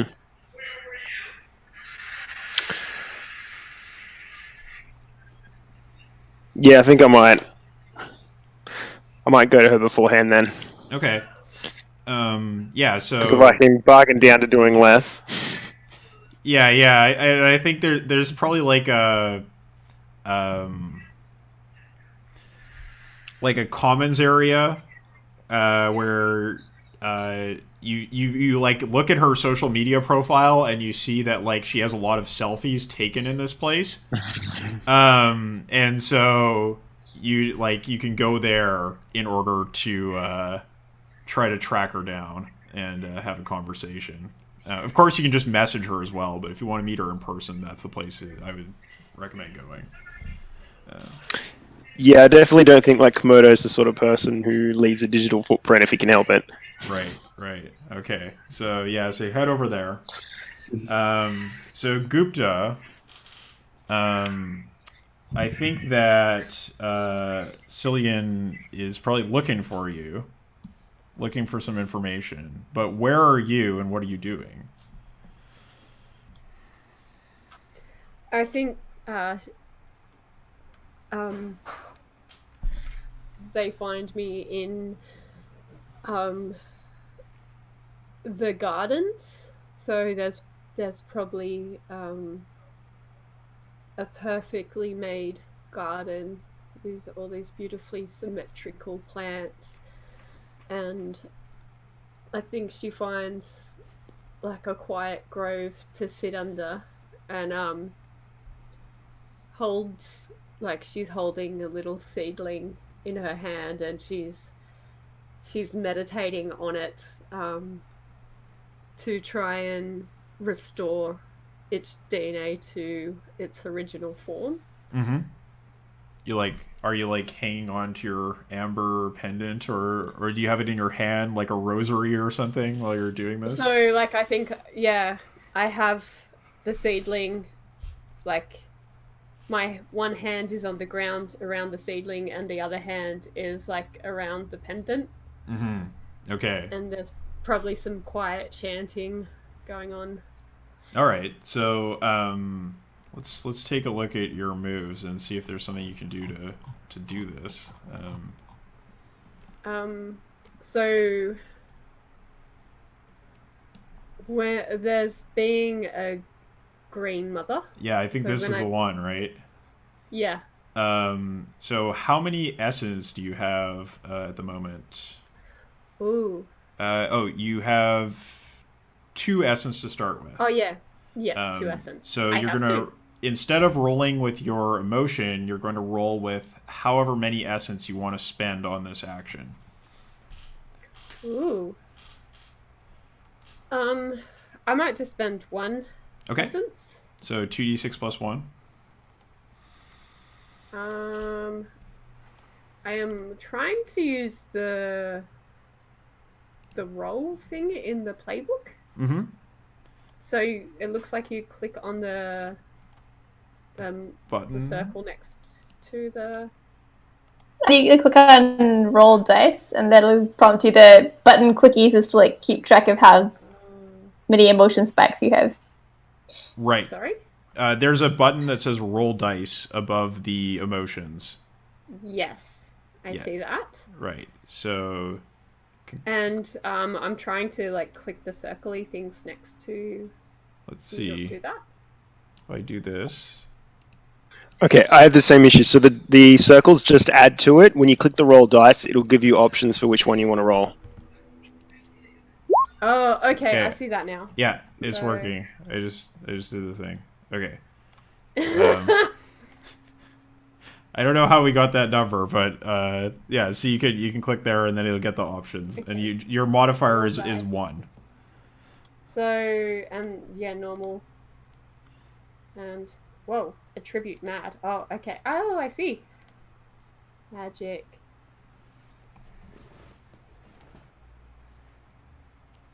Okay. Cool. Yeah, 2d6 plus 1 plus 0 is a 7. So, on a 7 to 9, you choose 1. Your senses extend through it as though you were a part of it. You may treat it as though it were a named NPC for the purposes of interactions, or you may choose one of the states your homeland elicits and spike out one of them within the target. Yeah. So, Yeah. Okay. which one of these would you like? Would you like to be able to speak to it? Oh, I think I want to spike out one of the um Which state, the which emotion states. do you want to spike out when you're near it? Powerful. Okay, so whenever you are near it, it means that you're rolling at +3 powerful. Okay. Yeah. Cool. So yeah, if you're feeling powerful when you're near it, you get that big advantage. That's what's going on. So yeah, so I think you sort of are interacting with it, and you see, it has this perfectly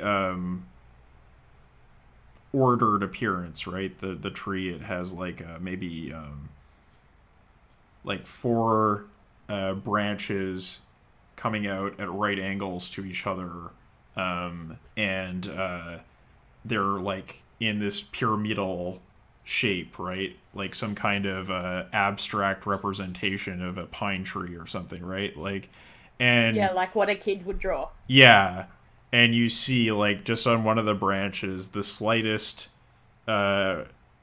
hint of a bud jutting out at the wrong angle.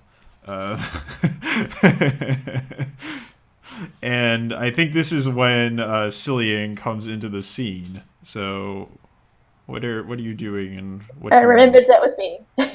Yes, it's you. I think the way Cillian, I just had like that kind of slightly comedic scene in my head of like Cillian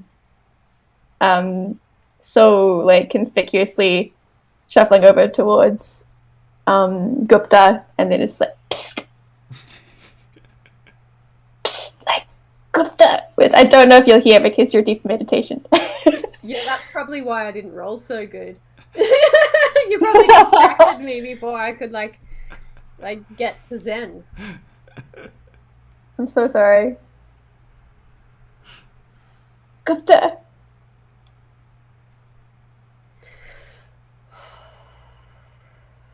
Yes, child. Are you alone? I would not be doing this if I was not alone. Okay. Good.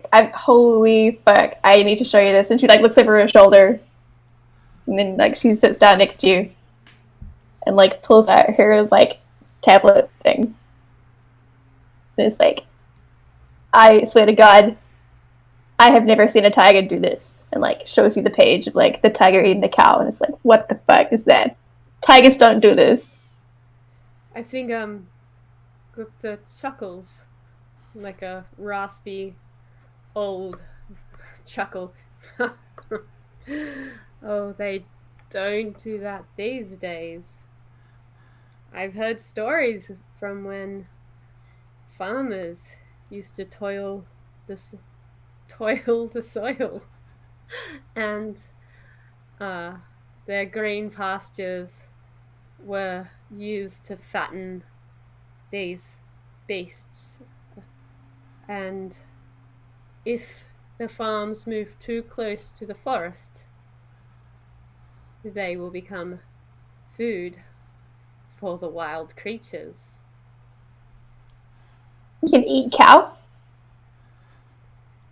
Apparently, it was like chicken. I feel like it would be similar to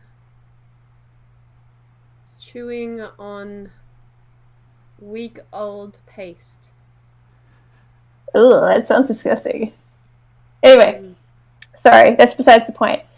My point is, I really think there's something here. Like, I wanted to vomit when I saw it. Sorry, I'm getting ahead of myself. Like, I drew this, right? And the veil showed this to me. I didn't draw this.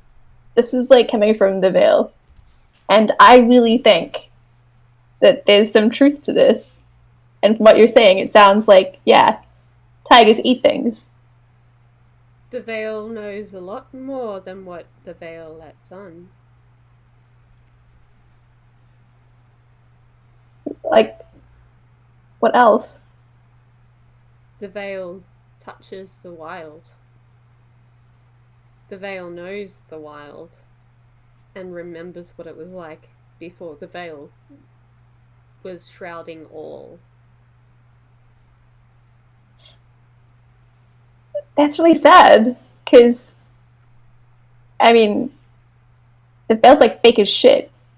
There's nothing natural about the veil. How could it have come from nature? The veil had to come from somewhere, and it came from the minds of men and women, and those who seek control over a population through fear. Have you touched the wild? No. I mean, I have a point of view, but I'm not crazy. A light comes into Gupta's eyes. Would you like to?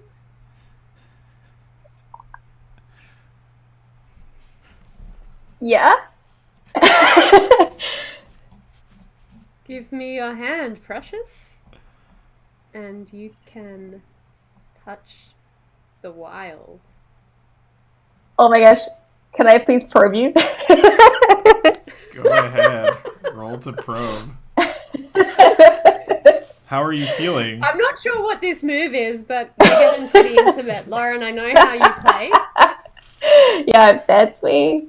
Actually, I wonder if this is an intimate. I guess maybe it's leading toward an emotional, intimate moment. Wonder what way.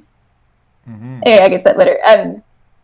Yeah, I think I'm feeling a bit probably the same emotional wheel gone. I feel like it's probably a bit in the scared quadrant, or Do you need the emotion wheel? excited. maybe it's probably excited and daring. Yeah, I think it's excited and daring. Yeah. Okay. It's joyful. So joyful, yeah. Man, people are real happy. So It's not my usual game of the veil. it's true. Oh wow. I don't get to probe you. Okay. Yeah, so I think because this is a sort of PvP action, it's kind of like Gupta gets the initiative, right? You try to read her or their intentions, and it's just too hard to discern, right? There's this sort of mischievous look on their face, but beyond that, you do not know. Yeah. Then I'll totally look them in the eye, smile, and say, Yeah, show me the fucking world. And take your hand. Okay, so just thinking about what move this might be. I think It could possibly be Green Mother again.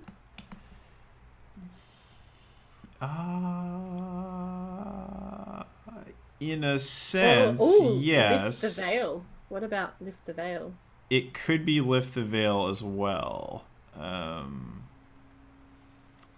Yeah. Are you doing this through the veil? Because like piercing the veil. Yeah, because like so it's like skin on skin, like Mhm. hands holding hands. So there's like nothing between that, and it's just the energy from one person to another. Right. Okay. Okay. So yeah, let's go with Lift the Veil. Yes. How do you feel?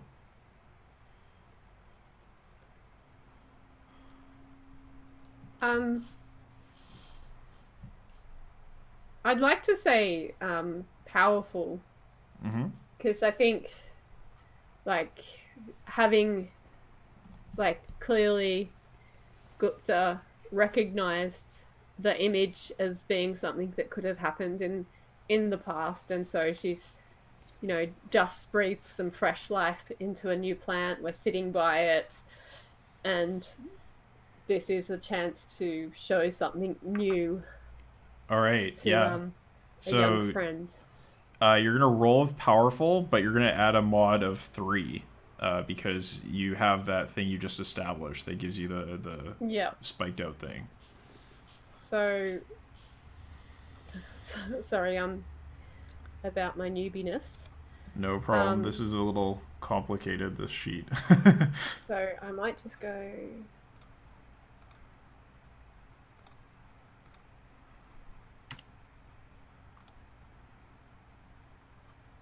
Yeah. Okay, you got a 10. All right. So I think that you basically succeed, right? You do it. You manage to draw yeah, you touch the wild, right? And you take Cillian with you.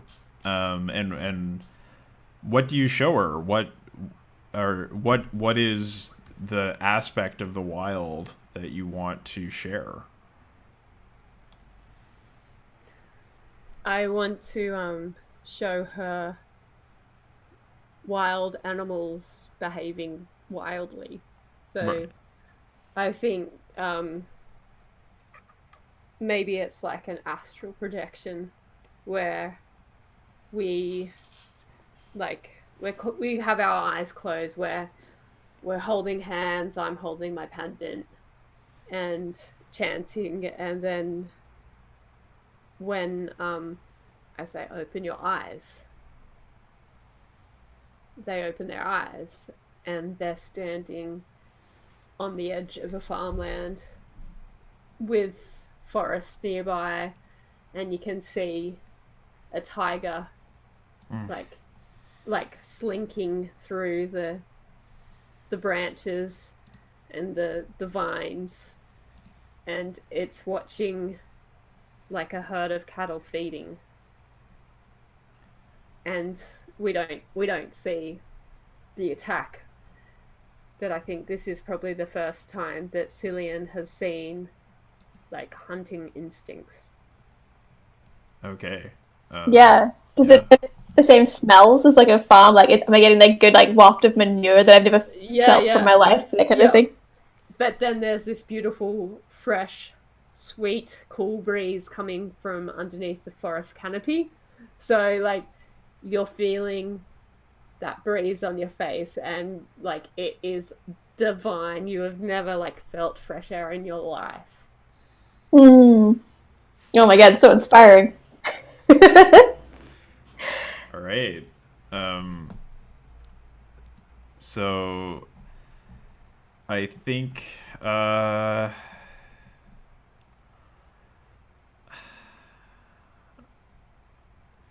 in a sense,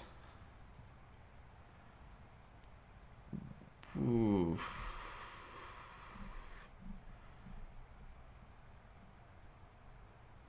I wonder now if you want to. So I'll just ask you this: do you get an immediate inspiration as to what, like, how you should bring this to your art? I feel like it's like, you know, when you've got a good idea, but you're not quite sure how to actualize it, or like, you know, there's a nugget in there. Yes, this is great. I don't know what to do with it, but there's like a good idea in there somewhere. And I think it's like, yeah, I think she's feeling like seeing animals in their natural habitat. They're not so dissimilar from humans. Mhm. Like, there are actually quite a lot of similarities in the way we behave. Like, you have cattle who sort of just like allow themselves to get herded wherever the farmer wants them to get herded and stuff. And then you have like the tiger on the prowl that's like their own thing and doing their own jam and whatever. And so I feel like she's like starting to link up those ideas, Mhm. but yeah, it hasn't quite yet. I feel like maybe I should have taken the aesthetic playbook. It hasn't quite like I was yet. like, yeah, like I was like, there's like moves from the aesthetic that would totally make sense here, but you don't have those moves, so Yeah. yeah. Yeah, maybe that's my problem. I need to like level up and then take some aesthetic moves before I can do a project. Well, yeah, I mean that would be a thing, but at the moment, I think it's probably like gonna be a very much like to do it sort of thing. Like you're just gonna have to Mm-hmm. go do some art, and we'll see how it plays out, right? Yeah, but on a player level, like I'm thinking, what if I just try and reprogram all the tigers and the like all the animals and Yeah, in the veil as yeah, like a live art demonstration? of course, yeah, that's a good idea. Yeah, that's a good plan. But we'll see how that comes into fruition. Yeah. Okay, so I think you come back to your physical reality inside the arcology. Um, and what's your reaction?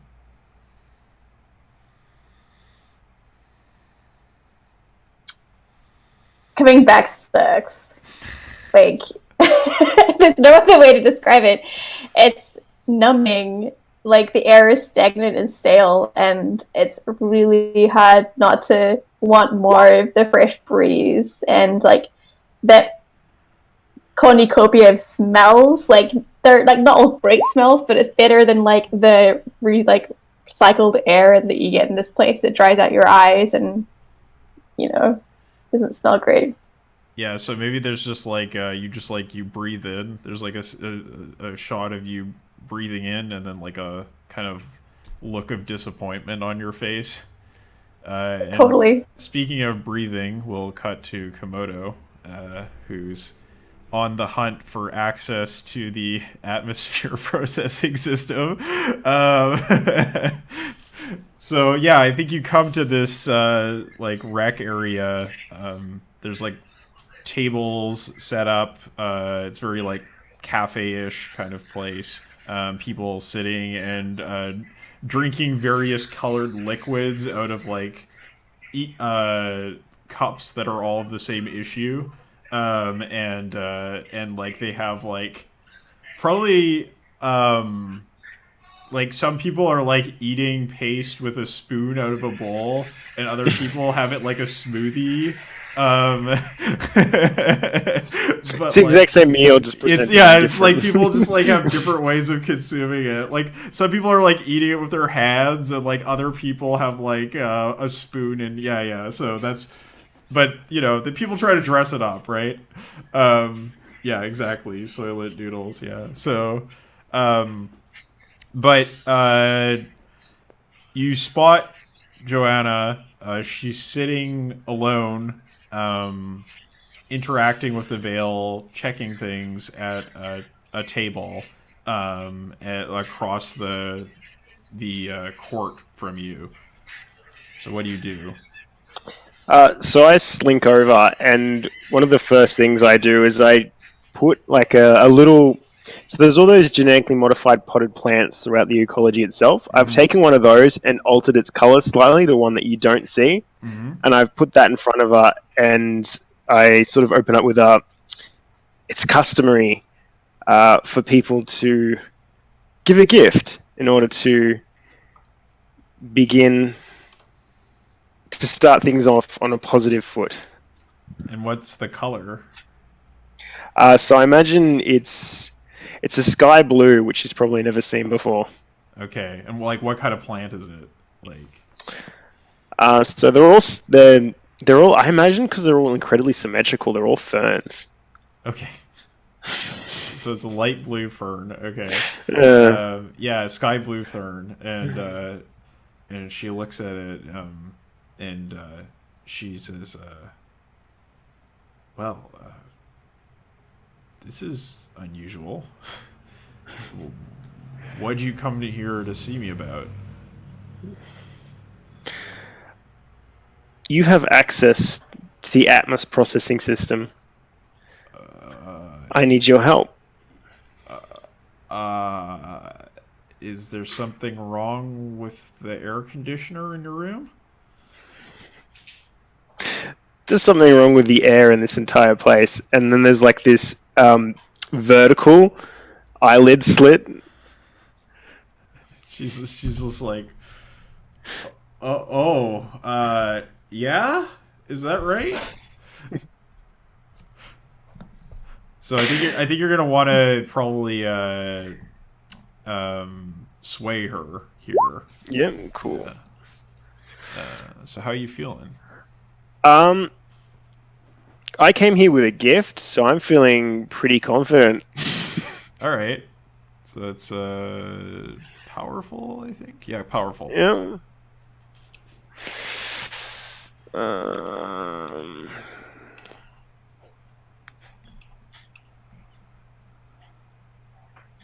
Oh, one more button, missed it. There we go. No, there we go. 5. Okay. Ooh, fantastic. Yeah. So she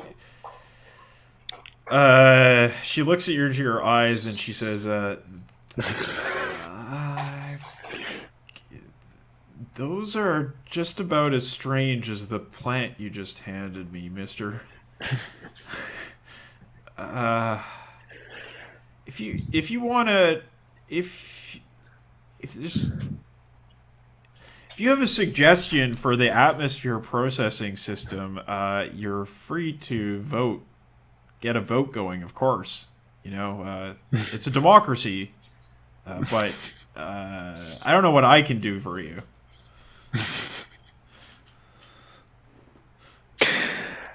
Oh god.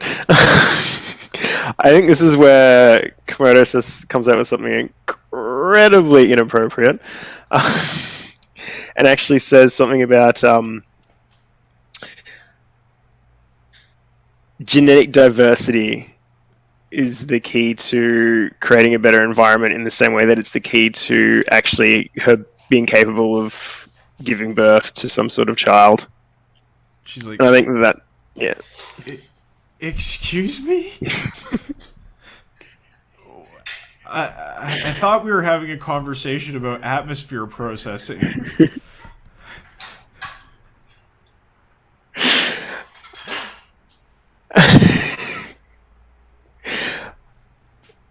Oh god, I don't know what to do now. I think it was so. I think maybe you can. I feel like there's like escalating. That's probably about it. Is it like going to an ultimatum? Yeah. I think I'm gonna have to say. Yep, I'm definitely going complete jerk very heavily on. Yep, I'm gonna have to say something. Komodo will look her straight in the eyes in that weird, unnerving way, and say, if you want any hope of passing that genetic test and finding yourself a match, you're going to have to give me access. Okay. How are you feeling? Really annoyed Okay. at my own ineptitude. So this is mad. Is that correct? Yeah, I would agree with that. Irritated. Irritated is mad. Yeah. Yeah.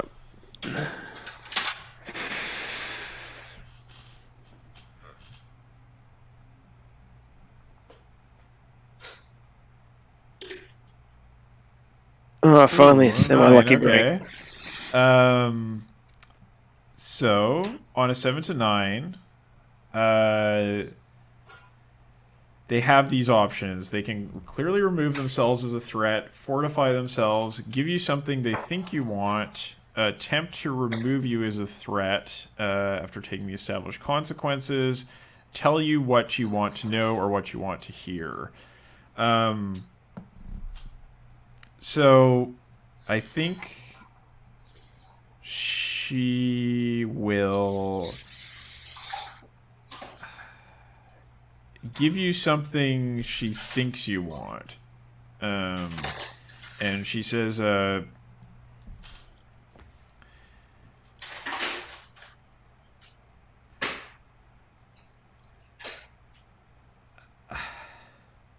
don't know how you know, I don't even know your name. And I have to say, you're kind of a creep. That's when my tongue flickers out. And but look,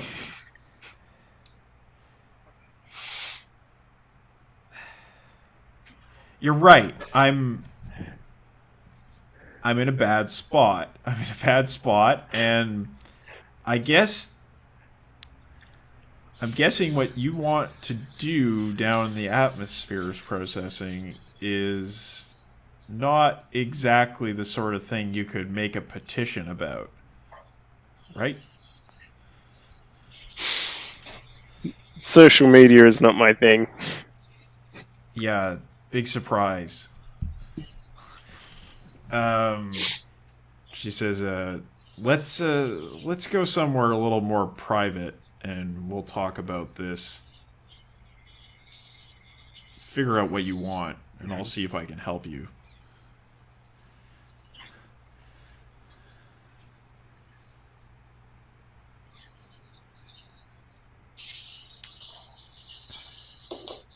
So, cool. I think she's gonna take you like,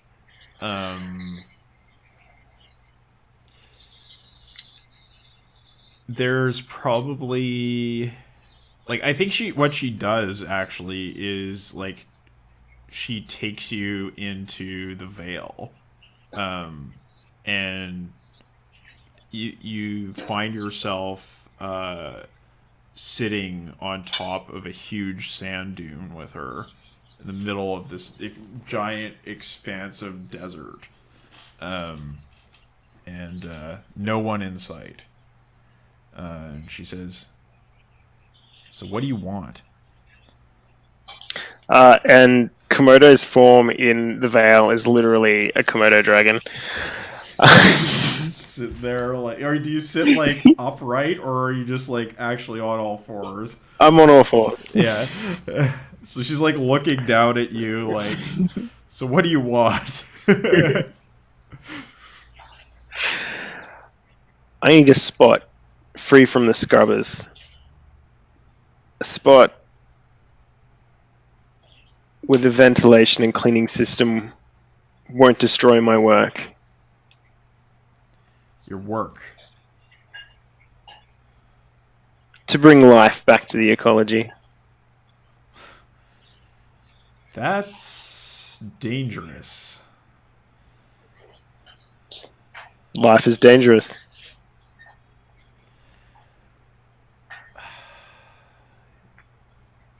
Yeah, I guess you're right. And I want you to roll to persuade, because this is yeah, this is, I think this is a separate matter. Cool. To sway, I guess, is the move. Yeah. Yeah, I feel like Komodo's pretty serene in how he's feeling in the moment. You're in your lizard form. Yeah, I'm feeling great underneath the hot sun. Yeah, right.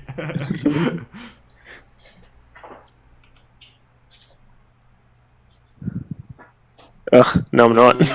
Ooh. Yeah. So.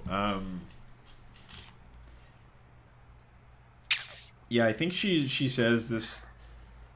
That sounds dangerous, and when she says that, there's a sandstorm that starts to kick up, and you notice that the sand that is like falling over the dune next to you is actually white, and if you look down at it, you can see thousands of tiny little iconoclast faces looking up at you, and you realize they've come for you. What do you do? So most herd animals, when they're attacked by some sort of predator, tend to make sure they're at least not the slowest. So I want to throw Joanna in between me and the iconoclasts. Okay.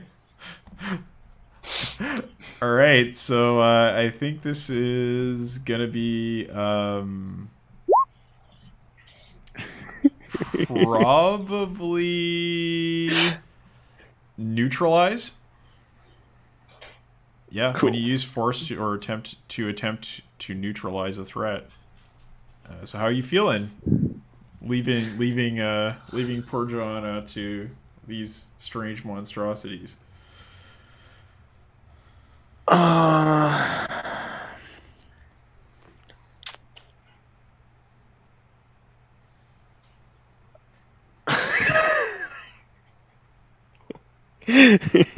Yes, she would.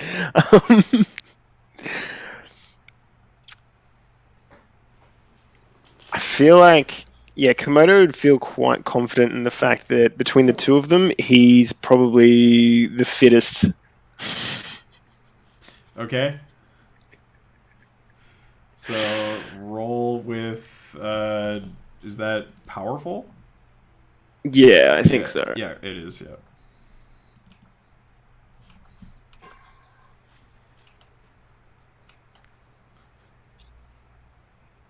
Oh my god, can't catch a break. So yeah, so I think, like, what does it look like when you try to grab her? Is this like you're grabbing her with your jaws and like trying to like, fling her into the... There's the digital equivalent of a Komodo dragon biting into a leg and inflicting poison to slow it down. Okay. So yeah, so I think you bite at her, but she jumps away, out of your reach, and she says, "You fucker! What's going on? What the hell?" And then you just see her disappear out of the veil, and you find yourself like getting surrounded by all of these little white iconoclasts, and I want you to take harm as they start to like cover your body. Maybe you take like 1 harm.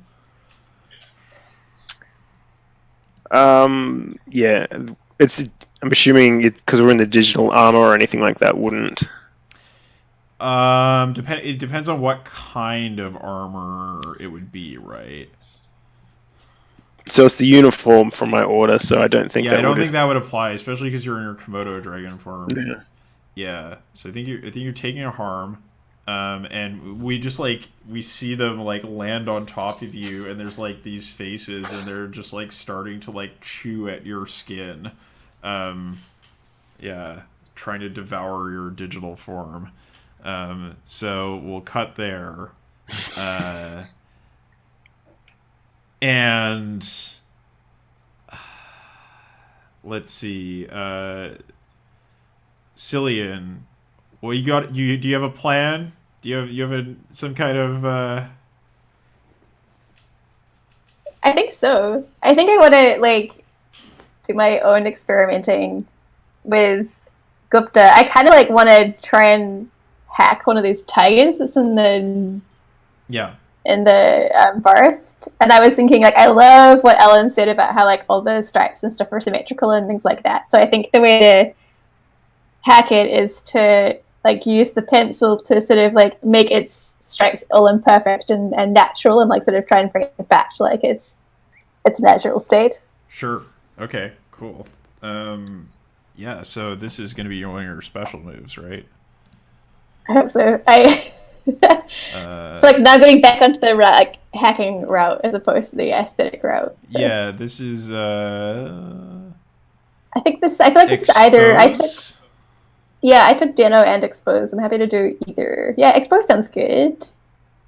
Eradicate the Veil's presence around you.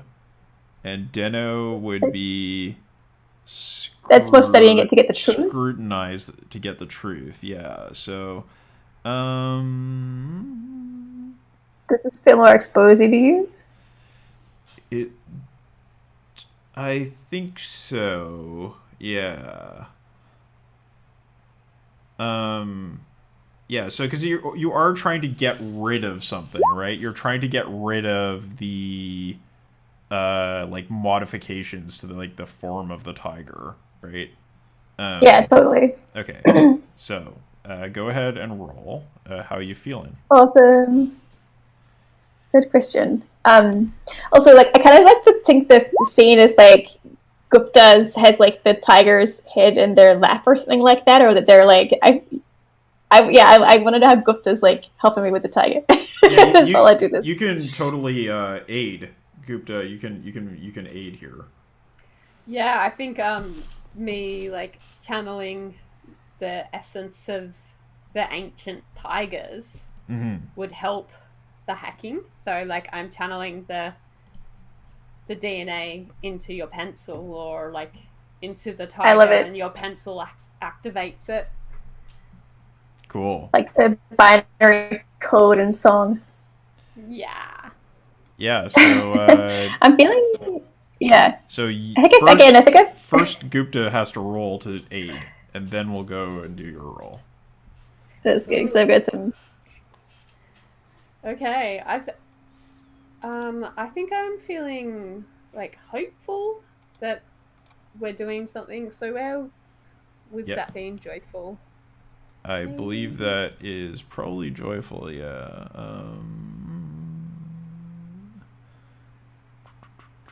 Powerful. Powerful, yes. Powerful it is. And obviously, so will that 3 hold, like, come across again? No, you're not in the presence of that plant anymore, yeah. so you don't get the bonus. Cool.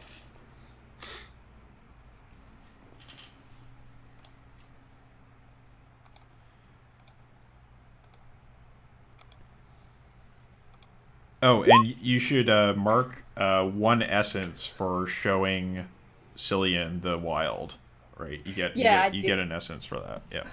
Oh, and I wasn't sure. Like on the Wayward playbook, it looked like the Wayward special was a move that goes with everyone, or would that be one of the moves that you would choose specifically? Like not everyone, but like all the Waywards, like, you know. Oh yeah. Right. So that would give us, both of us, an advantage from that, like me taking Cillian out into the wild and having that pretty. Oh, so you get like a +1 forward? Yeah, so both of you get +1 forward. So You each gain 1 hold. Is that which move is this you're talking about? the Wayward special? Oh, okay. Right. Yes. Yeah. You each gain 1 hold. Spend your hold 1 for 1 to treat them as an anchor. They may spend their hold to give you an advantage or disadvantage on a roll of their choice by describing why the thought of them does so. Okay, but the problem here is that you've already rolled, so having advantage. Yeah, no, I can hold that for another time. Yeah. Okay. Anyway. So I can't help, but I can pat a tiger anyway. Right. Yay, please do.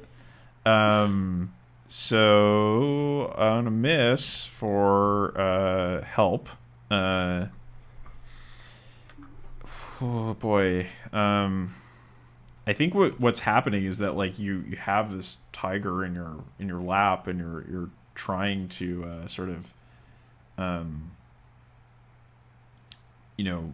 relate back to this original natural tiger, and you see that the tiger in your arms is starting to become sort of more and more agitated.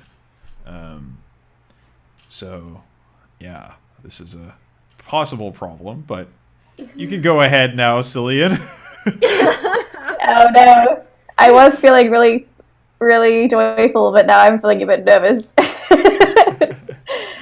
Yeah, scared? Maybe this is more scared now. Mm-hmm. Or like, yeah, a bit anxious that because I've seen pictures of what this tiger can do, and if it can eat a cow, then it can definitely eat me because I'm at least 3 times smaller than a cow. Right.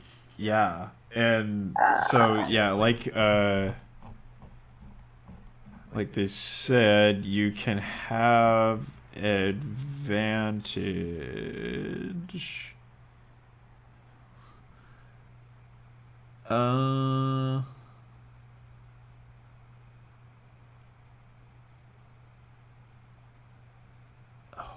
Wow. No, you can't get advantage from this. Your hold is to give advantage to Gupta. And is how this works. Yeah. So, anyway, Awesome. just make your roll. Whew. Okay. Okay, it's a mixed result. All right, and I think that means you get to. That's good. There's like 1 from the list. Yeah, so on a 7 to 9, so pretty much the MC tells me honestly if there is anything to be learned from doing what I'm doing. Mm-hmm. And on a 7 to 9... But I choose one Yeah. of these. Yeah. Which is, okay. to be fair, the better result, so I'm happy. Yeah. Yeah, so I think what you learn is that, yes, this is a way to shock people. This is a way to shake things up. However,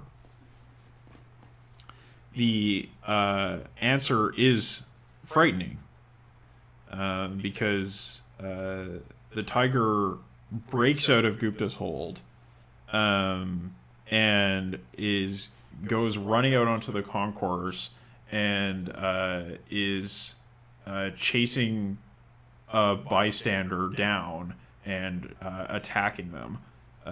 They jump on top of them and knock them to the ground, and they're going to try to eat them.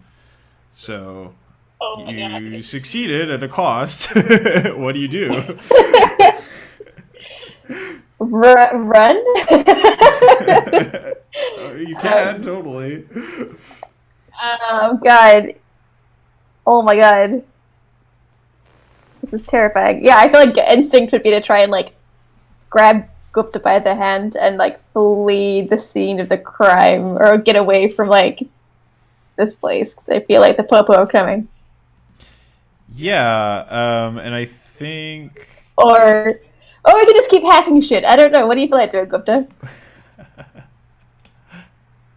I think Gupta is quite shocked. Like, she's touched the wild and she's seen wild things, but like seeing the wild in the Vale is a little bit unpredictable, and she's probably just like in awe of the beautiful creature and watching it do its magic. So I think she's okay, so like she's watching that and she'd probably start chanting and like holding her pendant, and like maybe even standing up and like chanting louder and like trying to really summon some sort of energy. Okay. I love that.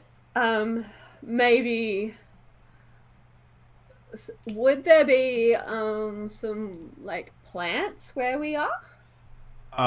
There are plants from the Vale, not the sort of potted plants you had before, but there's definitely like greenery everywhere. I wonder if we could like hack those Vale plants and like summon them into like wild vines to like restrain the tiger. Ooh. Let's see. I wonder if there's something you have that would be useful there.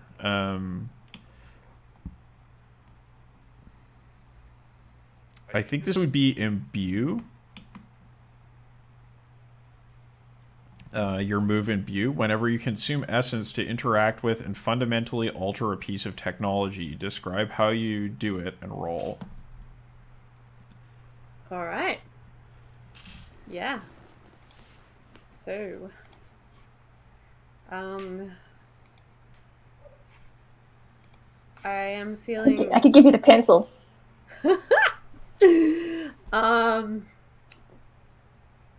Yeah, no,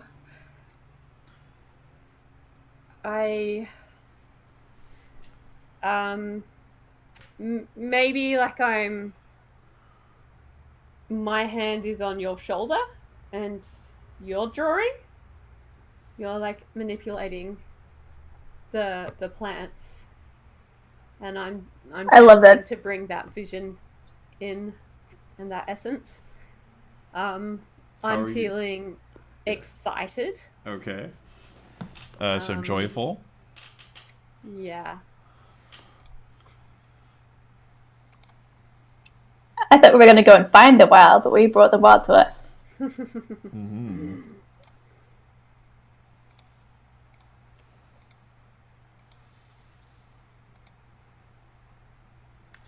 Ooh, boy. A 6. Oh no. Yeah, so, I think what happens then is you're working to try to manipulate these vines to get them to grow and grab the tiger, but instead they end up restraining you, and you are caught among like these big masses of undergrowth that are like covering you, and you can't move, and you see like, down the hallway, this bystander just get mauled and like torn apart, and like there's blood spraying everywhere, and this tiger is just going to town on this poor person. And there's nothing you can do because you're stuck in among all these vines. So it's undignified on every front. Extremely undignified, yes. You've found yourself in a bit of a spot. So Komodo, what are you gonna do? You're in a bad spot as well.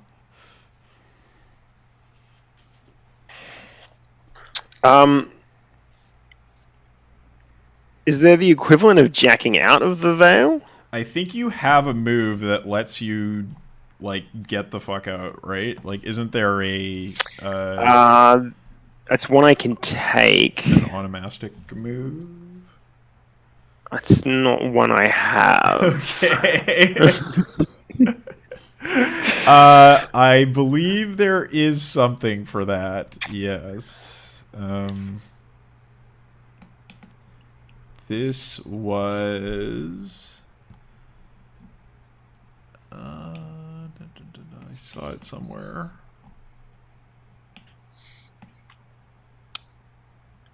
There is risk when you're aware of an act to avoid imminent danger. Yeah, I think we'll just go with risk. Yeah. So how are you feeling? What you doing? Abject fear and horror. I imagine it's the equivalent of throwing a digital smoke bomb, which, as someone with a very animalistic sort of look to everything they do, especially in the Vale, there's just this huge squirt of squid ink, like, all around me, and then the attempt to just rip myself out of the Vale. Okay, cool. So let's see how that roll goes. I'm doing this with my worst start.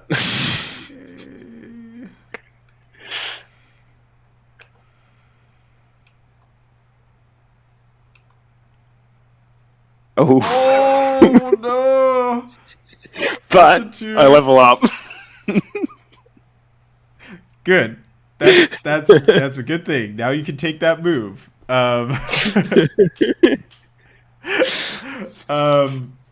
Yeah. So I think like what happens is you like spray out this squid ink, and it's like it moves as though it's moving through water instead of moving through like air, right? Like it's like a cloud of ink that moves out. Unlike if you just sprayed ink up in the air, it wouldn't do anything. But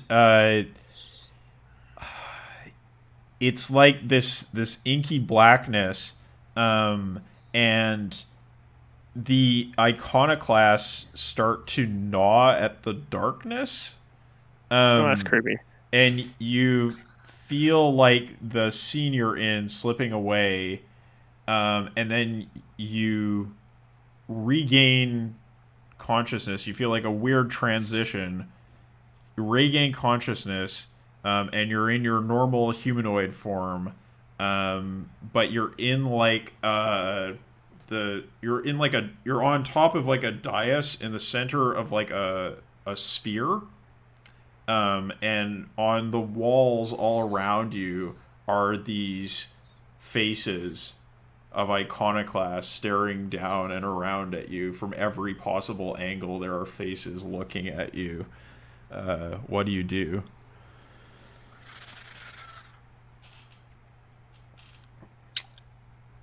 Are my hands and feet free? Yes. Cool. I flee on all fours. Where? You're in a sphere. I'm in a sphere. Okay. Yeah, I still attempt to flee on all fours. I run in every direction I can. So you're like trying to like hide climb underneath over the side these dial. Yep. faces and like. Okay, cool. I like it. So like you're just desperately trying to find any possible way to get out of here. So as an advance, can you take the move to get out? I just had it open. Give me a sec. I have.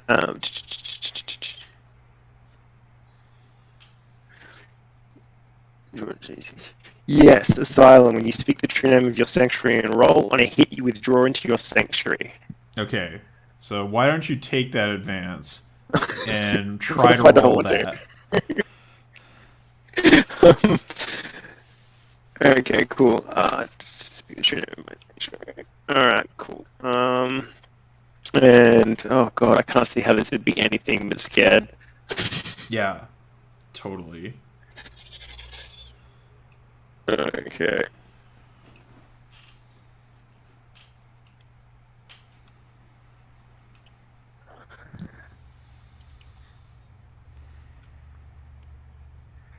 Yeah, you can reconnect your like just refresh your connection. It might help with the sound.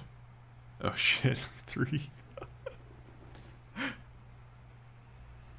I think how's that? Yeah, good. Okay, so let me look at my MC moves here because this is a dire situation. Um, So I bring the excitement. yeah, yeah. Uh,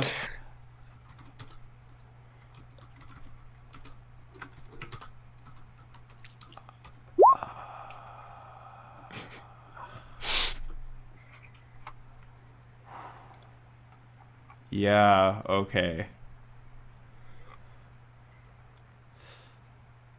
Um, I think you're scrambling and climbing, and it's really weird because you're climbing up the side of this sphere, and when you start to reach like the wall where normally gravity would pull you back down, you can just keep moving.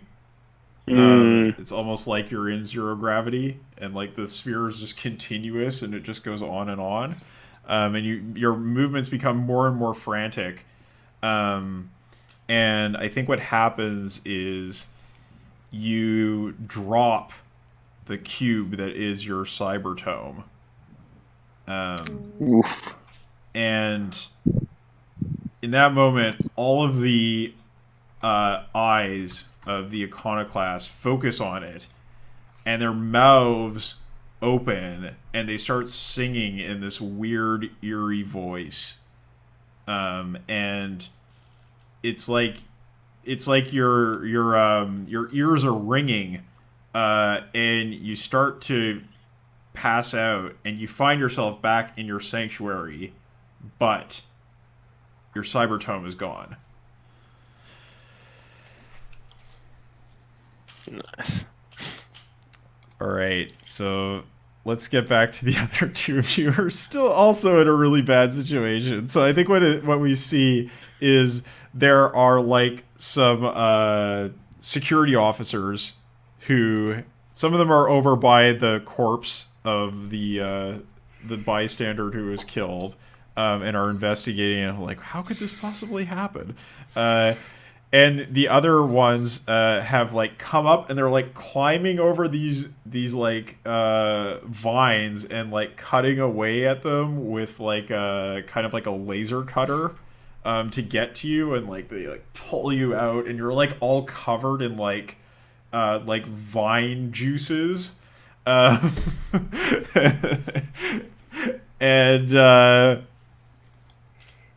they just like drag you out, put some cuffs on you, and say, "You're under arrest. This isn't normal.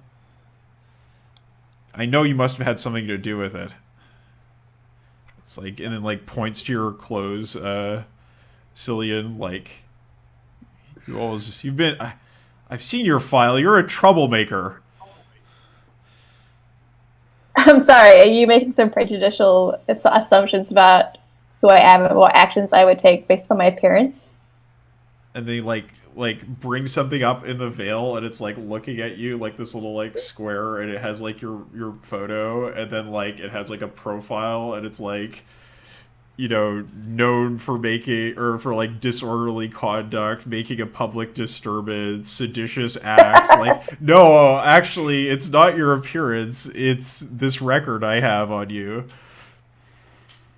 Well, still, I think you're being a bit prejudicial. That you've got no proof that we did anything. We'll see about that. I'm just a old person, like, going about my day, and all this happens. This young person here, Cillian, she was just helping me go to the commons. I just wanted to have a game of Halsey. So roll to sway, because you're gonna try to tell a big lie here. Or actually, this is not sway. This is this other move. It is divert. Yes, but yes, you'll still be going to be rolling with how you feel. So how do you feel? I'm feeling exhilarated. Like, what we just saw, it was terrifying, but so exciting and hopeful. I mean, that's one word for it. You know, there's people have to suffer for the cause. And that person got to feel reality in their last dying moments. That is beauty in itself. Um,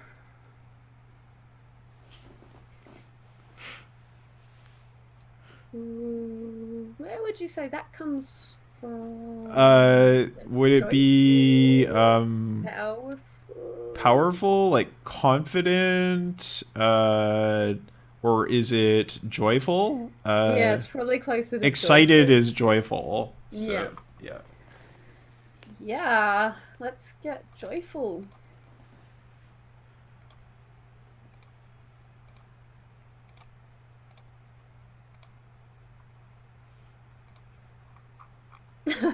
Okay, that's all right. That's not too bad. Yeah. So, when you engage with someone in an attempt to distract, misdirect, or otherwise direct attention to yourself or elsewhere, roll on a 7 to 9. You pick 2. Your actions create an opportunity for you or someone else. You glean a flaw or weakness. They become confused or flustered, or you're able to slip away. Choose 2 of those. I'd like to glean a weakness and for us to slip away. Okay. So I think the weakness is they don't like, you see the security guard like look at his tablet, and he's like flipping through things, and he's like turns to the guy next to him and is like, I don't have anything on them. I guess maybe they're telling the truth. Well, and like turns to Cillian's like, get out of here, but we're gonna be watching you. She's reformed. She just needed some support from her elders. Well, I hope that's true. Have a good day. Of course. I've got a crime to solve. Like, turns it back towards the corpse. That was close. Let's do it again. Yep. Totally up for it. Okay, so like, given where we're at for time right now, I'm gonna ask you, like, how do you want to escalate this situation? Because we're playing a one shot, so you might as well escalate, right? Like, Totally. get us to some kind of dramatic conclusion. I think that like, we both know Komodo, right? Yeah. I think we run into him, like, fleeing from his situation, and he's got his grand plans for these wasps. Maybe. Yeah, so is this Komodo getting desperate and trying a different method of insertion, or? Yeah, I don't know if they're willing to, like, go natural. Like, now that you've lost access to your cybertome, what's your plan of action here? Oh god. I think Komodo, anything he can do is just press every button in the machine and make everything he can. Talking a cornucopia of zoo animals just being like pumped down from them. Like, I think we could be in that control room with you, and I could be, like, summoning essence, and Cillian could be like making symmetrical lines asymmetrical, and we could just have, like, an epic, like, fuck the system scene. Okay. Yeah. So I think then it's probably like the two of you are like, okay, let's, like, let's do it again. Like, let's get him. and you go to see Komodo, and Komodo's in a bit of a state, right? Like, you know, Just tongue. yeah.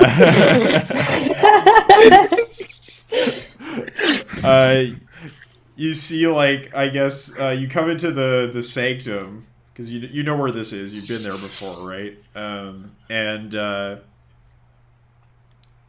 Komodo, I guess you have like on your displays, it's like all of these different creatures that you've kind of like been working on in the past, and like you're trying to get ready to bring them all into being. It's a process of, this is number one. Print that. Okay, that's this animal. Print number two. Print that. Okay, it's this animal. Okay, so I think then maybe let's see how we could do this. I mean, we could just do an aid roll, but I think we could probably do something more interesting too.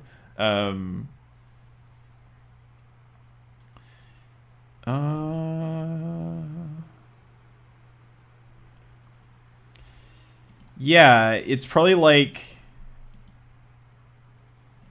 maybe you have all of these animals prepared, but this is like an opportunity for Cillian to like expose the sort of more wild aspects of them that you haven't really been able to come up with because you have been like working from sort of like derivative stuff. You haven't been working from like the pure strain.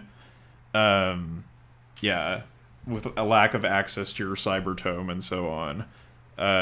So I would have mostly been working with stuff that I had already worked with because it's the only stuff I'm already confident with. right. So I think maybe Cillian, you could expose this. Try to. I thought you'd never ask. Yeah, give it a shot. Like, go over to the displays and start writing with your stylus. Like, I love that so much. Oh my god, I never thought I'd enjoy like gene hacking as much as I am right now, but I am all about this. I am totally feeling joyful as fuck, so I will roll joyful. Feeling real creative. Is this something I can assist with before she rolls, considering what I'm doing? yeah, you can aid. Roll to aid.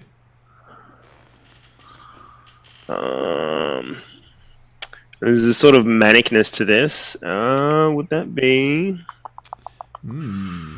Is that?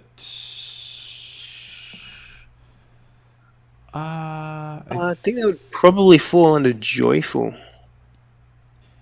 Yeah, Sort of like energetic, creative, extravagant. Like I can see it being in that vein.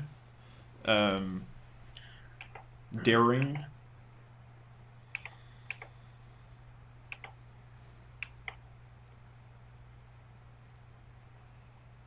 Seven. Well, that's better than average. Okay, so you give a +1 and you're exposed to the consequences. So go ahead and expose with a +1. Are you serious? You got a 7 because you got the +1, right? Or did you add the +1 in? No, I added a +1. It's the curse of Komodo. I swear to God, I've got a 2 in joyful, and I took +1 forward, and I still rolled a 6. So okay, so you roll like you're working and you're drawing it on these displays with your pencil, and yeah, I think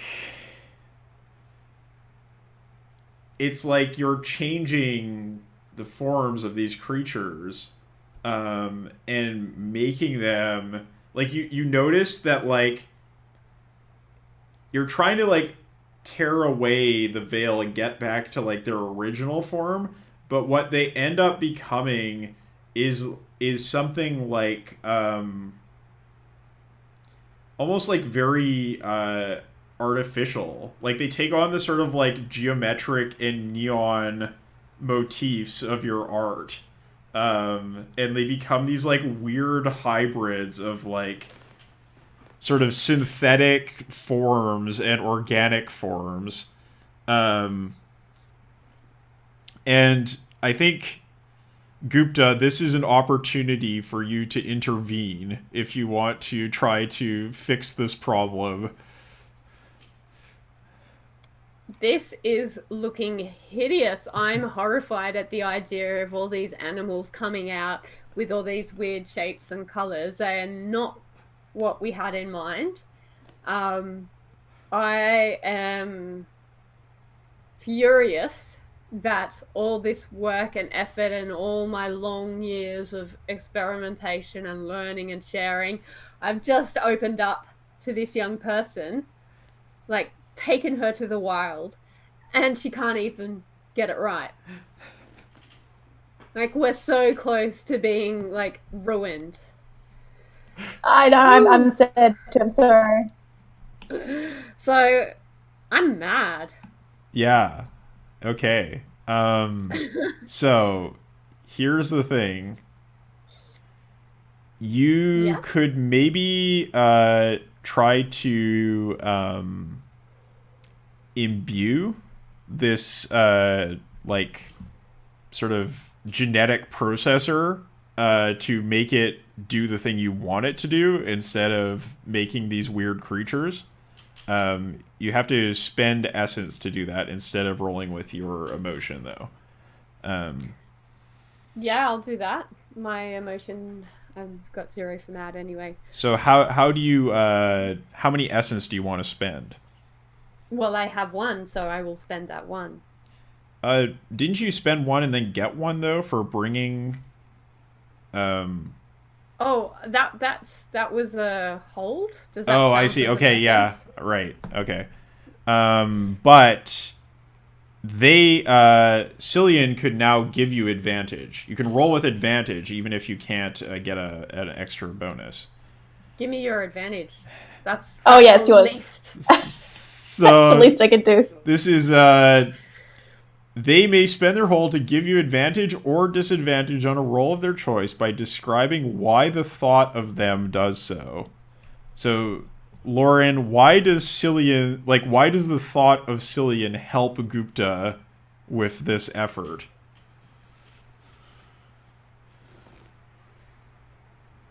I don't know. After that roll, I don't know. I feel like Cillian's not good at anything. There's hope yet, young grasshopper. I think like while Cillian really fucked up and that's like really annoying, at the same time I feel like there was some spark there that Cillian helped kindle in Gupta, and I think like in our shenanigans together, perhaps like that's. And so, Swole, please say that I've inspired you somehow. Yes, there's Maybe even if in it's your just making you angry. Yeah. Yeah, exactly. That's still an emotion, like.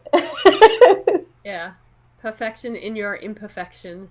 You're so human. Oh, thanks. So you're gonna roll with advantage, and it's with +0. So it basically means you roll 3d6 instead of 2d6.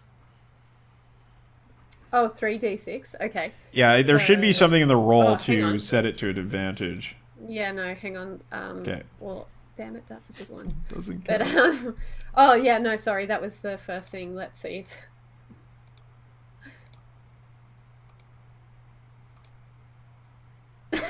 Oh no! Just checking. Yeah, no, that's the correct roll. So yeah, I think Is this where we all die? We're going to jail, guys.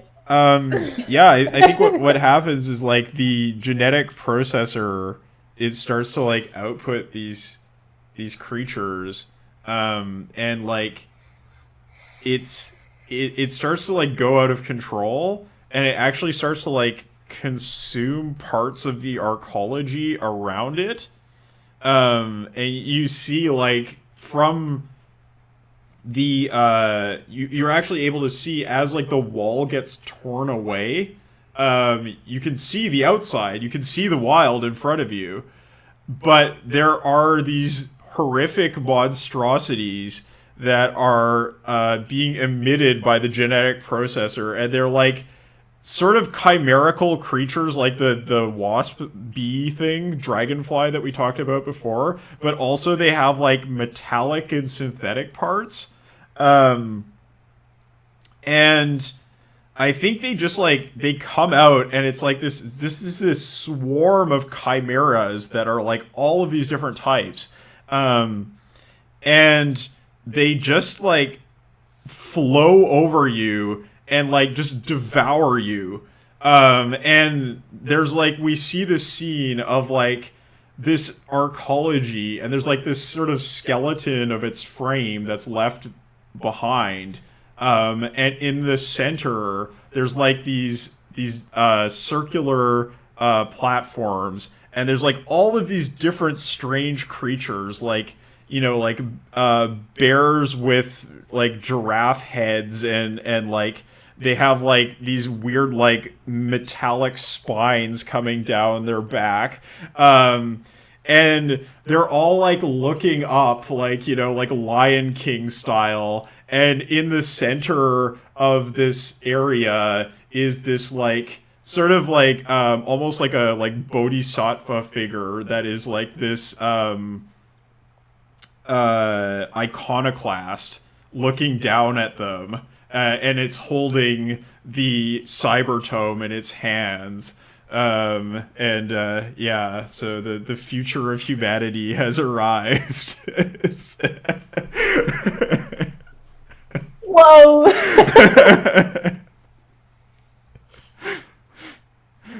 Sorry, it's you wanted the dramatic fuck everything ending. There you go. We did it. You did the thing. You all died, but you Yay. did the thing. Oh god, that's not the future I wanted to see. I'm not alive to see it. Oh my I'm pretty god. happy with that. I'm pretty happy. Yeah, You that's would pretty be. fantastic. All right, so let's just. I don't think we need to do the end of session moves, but I mean, I kind of want to see your beliefs though. Like if you hit them, I'm a little bit interested in this. Technically, yes. Yeah, Technically, yes. Technically, I achieved one of them. you really did. I mean, I think you all worked towards your beliefs and resolved them. Like, for example, I will learn from my companions how to shock the masses. I will it. find a group of conformists and make them touch the wild. Yeah, like you totally did, right? Totally did that. They were devoured by the wild. This is like the thing Oh my in god. this is the thing in Burning Wheel where like you get the deeds point, but your character is dead, so it doesn't really help very much. I was gonna say, I totally have an epilogue. Oh man, I wish we were playing Cascade after this, because like this is legitimately the best setup for Cascade I've ever seen in my life. Well, you could tell Fraser, and then you could run it. Because this is totally like we're the crack team that get downloaded back into new bodies in Cascade. We've got like the hacker, we have like the naturalist, and then we have like the gene like guy. So I can totally see it's like, look, you've been in prison in Slacks like Altered Carbon for like ages, and now we need you to like do this job. Like, welcome to your new bodies. Like that's totally the next Awesome. session of this game. I like that a lot. Awesome. So, let's just quickly do some roses and thorns here. So, Thorns, do you have any complaints about the session, or things that bothered you, or about the game? Yeah. Only that I don't get to see the Cascade version of this afterwards. Yeah, this like, I suppose the amount of like mechanics and buildings that we do at the start, Mm-hmm. it's really more geared up for like a campaign rather than like a one shot. Yeah. So like, I just like I want more. Yeah, right. Yeah. I think feel. all. Go ahead. You go first. I think all Powered by the Apocalypse games sort of suffer from that a little bit, where if you want to do a one-shot, I think a lot of it has to be done beforehand, and the selection things have to be like the minor stuff, like just the looks and moves and stuff like that. Yeah, I feel like in a way, doing a one-shot of like most PBTA games actually requires more prep on the GM side, because like it's like, here's the playbooks, like here's the scenario, like just basically like set everything up, whereas like working together to get everything off the ground is like way easier for the GM, but at the same time also is like more focused on like campaign play. So because this was sort of a spur of the moment thing, we kind of ended up going in that direction.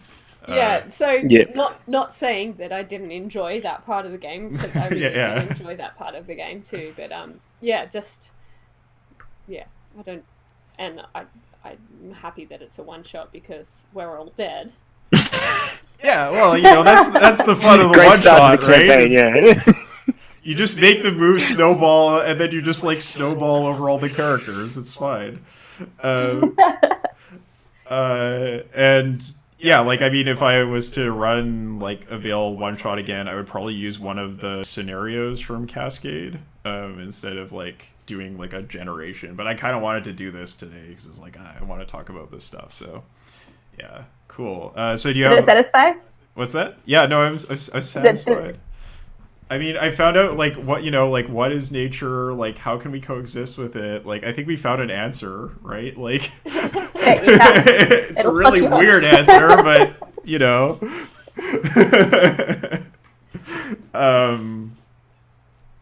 yeah, so any like Rose's positive things to say about the game or the session? Yeah. Okay. Please go ahead. Especially remember to talk about each other as well, Yeah, no, that's entirely what I was going to say. You guys are amazing. Like, I had so much fun. Loved your ideas. Loved how like you guys were playing off each other. It was just, super fun. Yeah. I agree. It was great playing with you for the first time, Brendan. I love Komodo. Like, he was such a great like you embodied a Komodo dragon so well, like down to like the slithery tongue and stuff, and like sort of I'm gonna sacrifice you before like me sort of bastardy dragons. Like, that was spot on, perfect, and I'm so happy you played into that so well. Yeah. And Elle, like, so hateable. Oh yeah. Yes. And you'd be surprised how often I play slimy lizard-like character. Elle, I feel like the way it was made for you, like you owned that book, and when you said at the start of the game, like the archetype playbook, like game of this character, like you totally owned the Wayward, and it was so good. Yeah, awesome, thank you. Yeah, no, I love it. So much fun. And Kyle, quickly, I mean, like, I'm always so impressed with how much you like can take all of my/our weird ideas and just run with it and make a cohesive story out of it. So like, I don't know how the fuck you do it, but like, you're a genius when it comes to weaving in like not just a lot of like really big political ideas about truth and reality and like society and all that stuff, but then also like just run with all of our weird shenanigans as well. Like, hats off to you. Thank you. Bengal tiger mauling an innocent civilian. That's all you. Yeah. Well, I thought you all brought like so many fun ideas, cool ideas to this session, and like did a good job playing off of each other, and also like just kind of making the scenario your own, and like, Elle, like, it was really cool how like we sort of turned the situation on its head, right? Like, because it was like, the Wayward is kind of like the person who like goes into like this like sort of dystopian mechanical world that's like doesn't care about the environment and stuff. That's kind of like the sort of normal way that the way we work. But in this scenario, it was like one view of ecology against another view of ecology, but you totally rolled with it and it worked really well. So I thought that was awesome. Yeah, cool. Yeah, and Lauren, I really loved the idea of like, let's go do it again. That was great. Yeah, no, it worked perfect. Yeah, it's like let's keep a low profile. No, let's go do it again. Like, just, anarchy. Okay. And I really like Komodo's like way of interacting with Joanna, just like very like weird and slimy, and also the decision to throw her to the wolves, so to speak, and then finally like I really like the weird like wasp dragonfly bee combination, and like that whole like idea of making chimeras is really, really cool. I thought that was an awesome way to take the onomastic. It's like so different from most ways that I've seen people play that playbook, so I thought that was really cool. Totally. That's one of the things, like, not having played the Vow, but listening to it and reading and all that stuff, it's a little bit hard to imagine how the pieces sort of fit together, and the designing of like the setup of the world itself sort of showed me how that actually works, and that was how I was able to sort of like wind that into how I imagined the onomastic being and everything. So yeah, I did definitely try and play off that theme with Gupta and Cillian, especially how it was that bio sort of punk feel to it.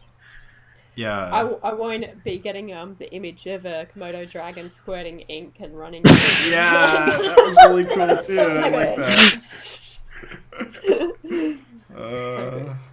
Yeah, awesome. I dug all the discourse as well. Like I liked playing around with these ideas of like what is reality and what is fake, and it's like that's so core of what cyberpunk is, right? And like postmodernism. Mm-hmm. I enjoy playing in those spaces.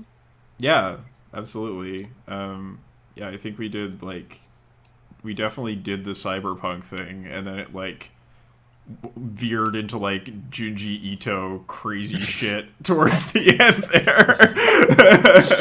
Just like, okay. It was it felt very Uzumaki by the end, just like everything is becoming everything, and but yeah, it's cool. All right, great. Well, thanks for playing, everybody. And yeah, it was good to play with you, Elle. For I think that was the first time playing together, and Brendan, it's the third time playing together, I think. I think so. Yeah. Yeah. Cool. I'm trying to get on more. Played Brendan, have we? No. Ah, cool. Yes, nice. Lovely to meet you both, and yeah, I'm big keen to play again. Mm-hmm. Maybe we should play Cascade Totally. next time. Yeah, I was gonna say, see you for season 2. Yeah. It's gonna be amazing. Right. Yeah. Okay. Well, looking forward to that, and yeah, nice to play with you, Lauren. Of course, thanks for offering to play today. That was the beginning of this whole session, so. Yeah. Oh yeah, anytime. I love the bill. Yeah. I love you, Lauren. Always down. All right. Well, see you Awesome. around, everybody. Good See ya. night. See you guys. Have a good evening. Thank Yep. you again. Bye. Thank No problem. you. Bye.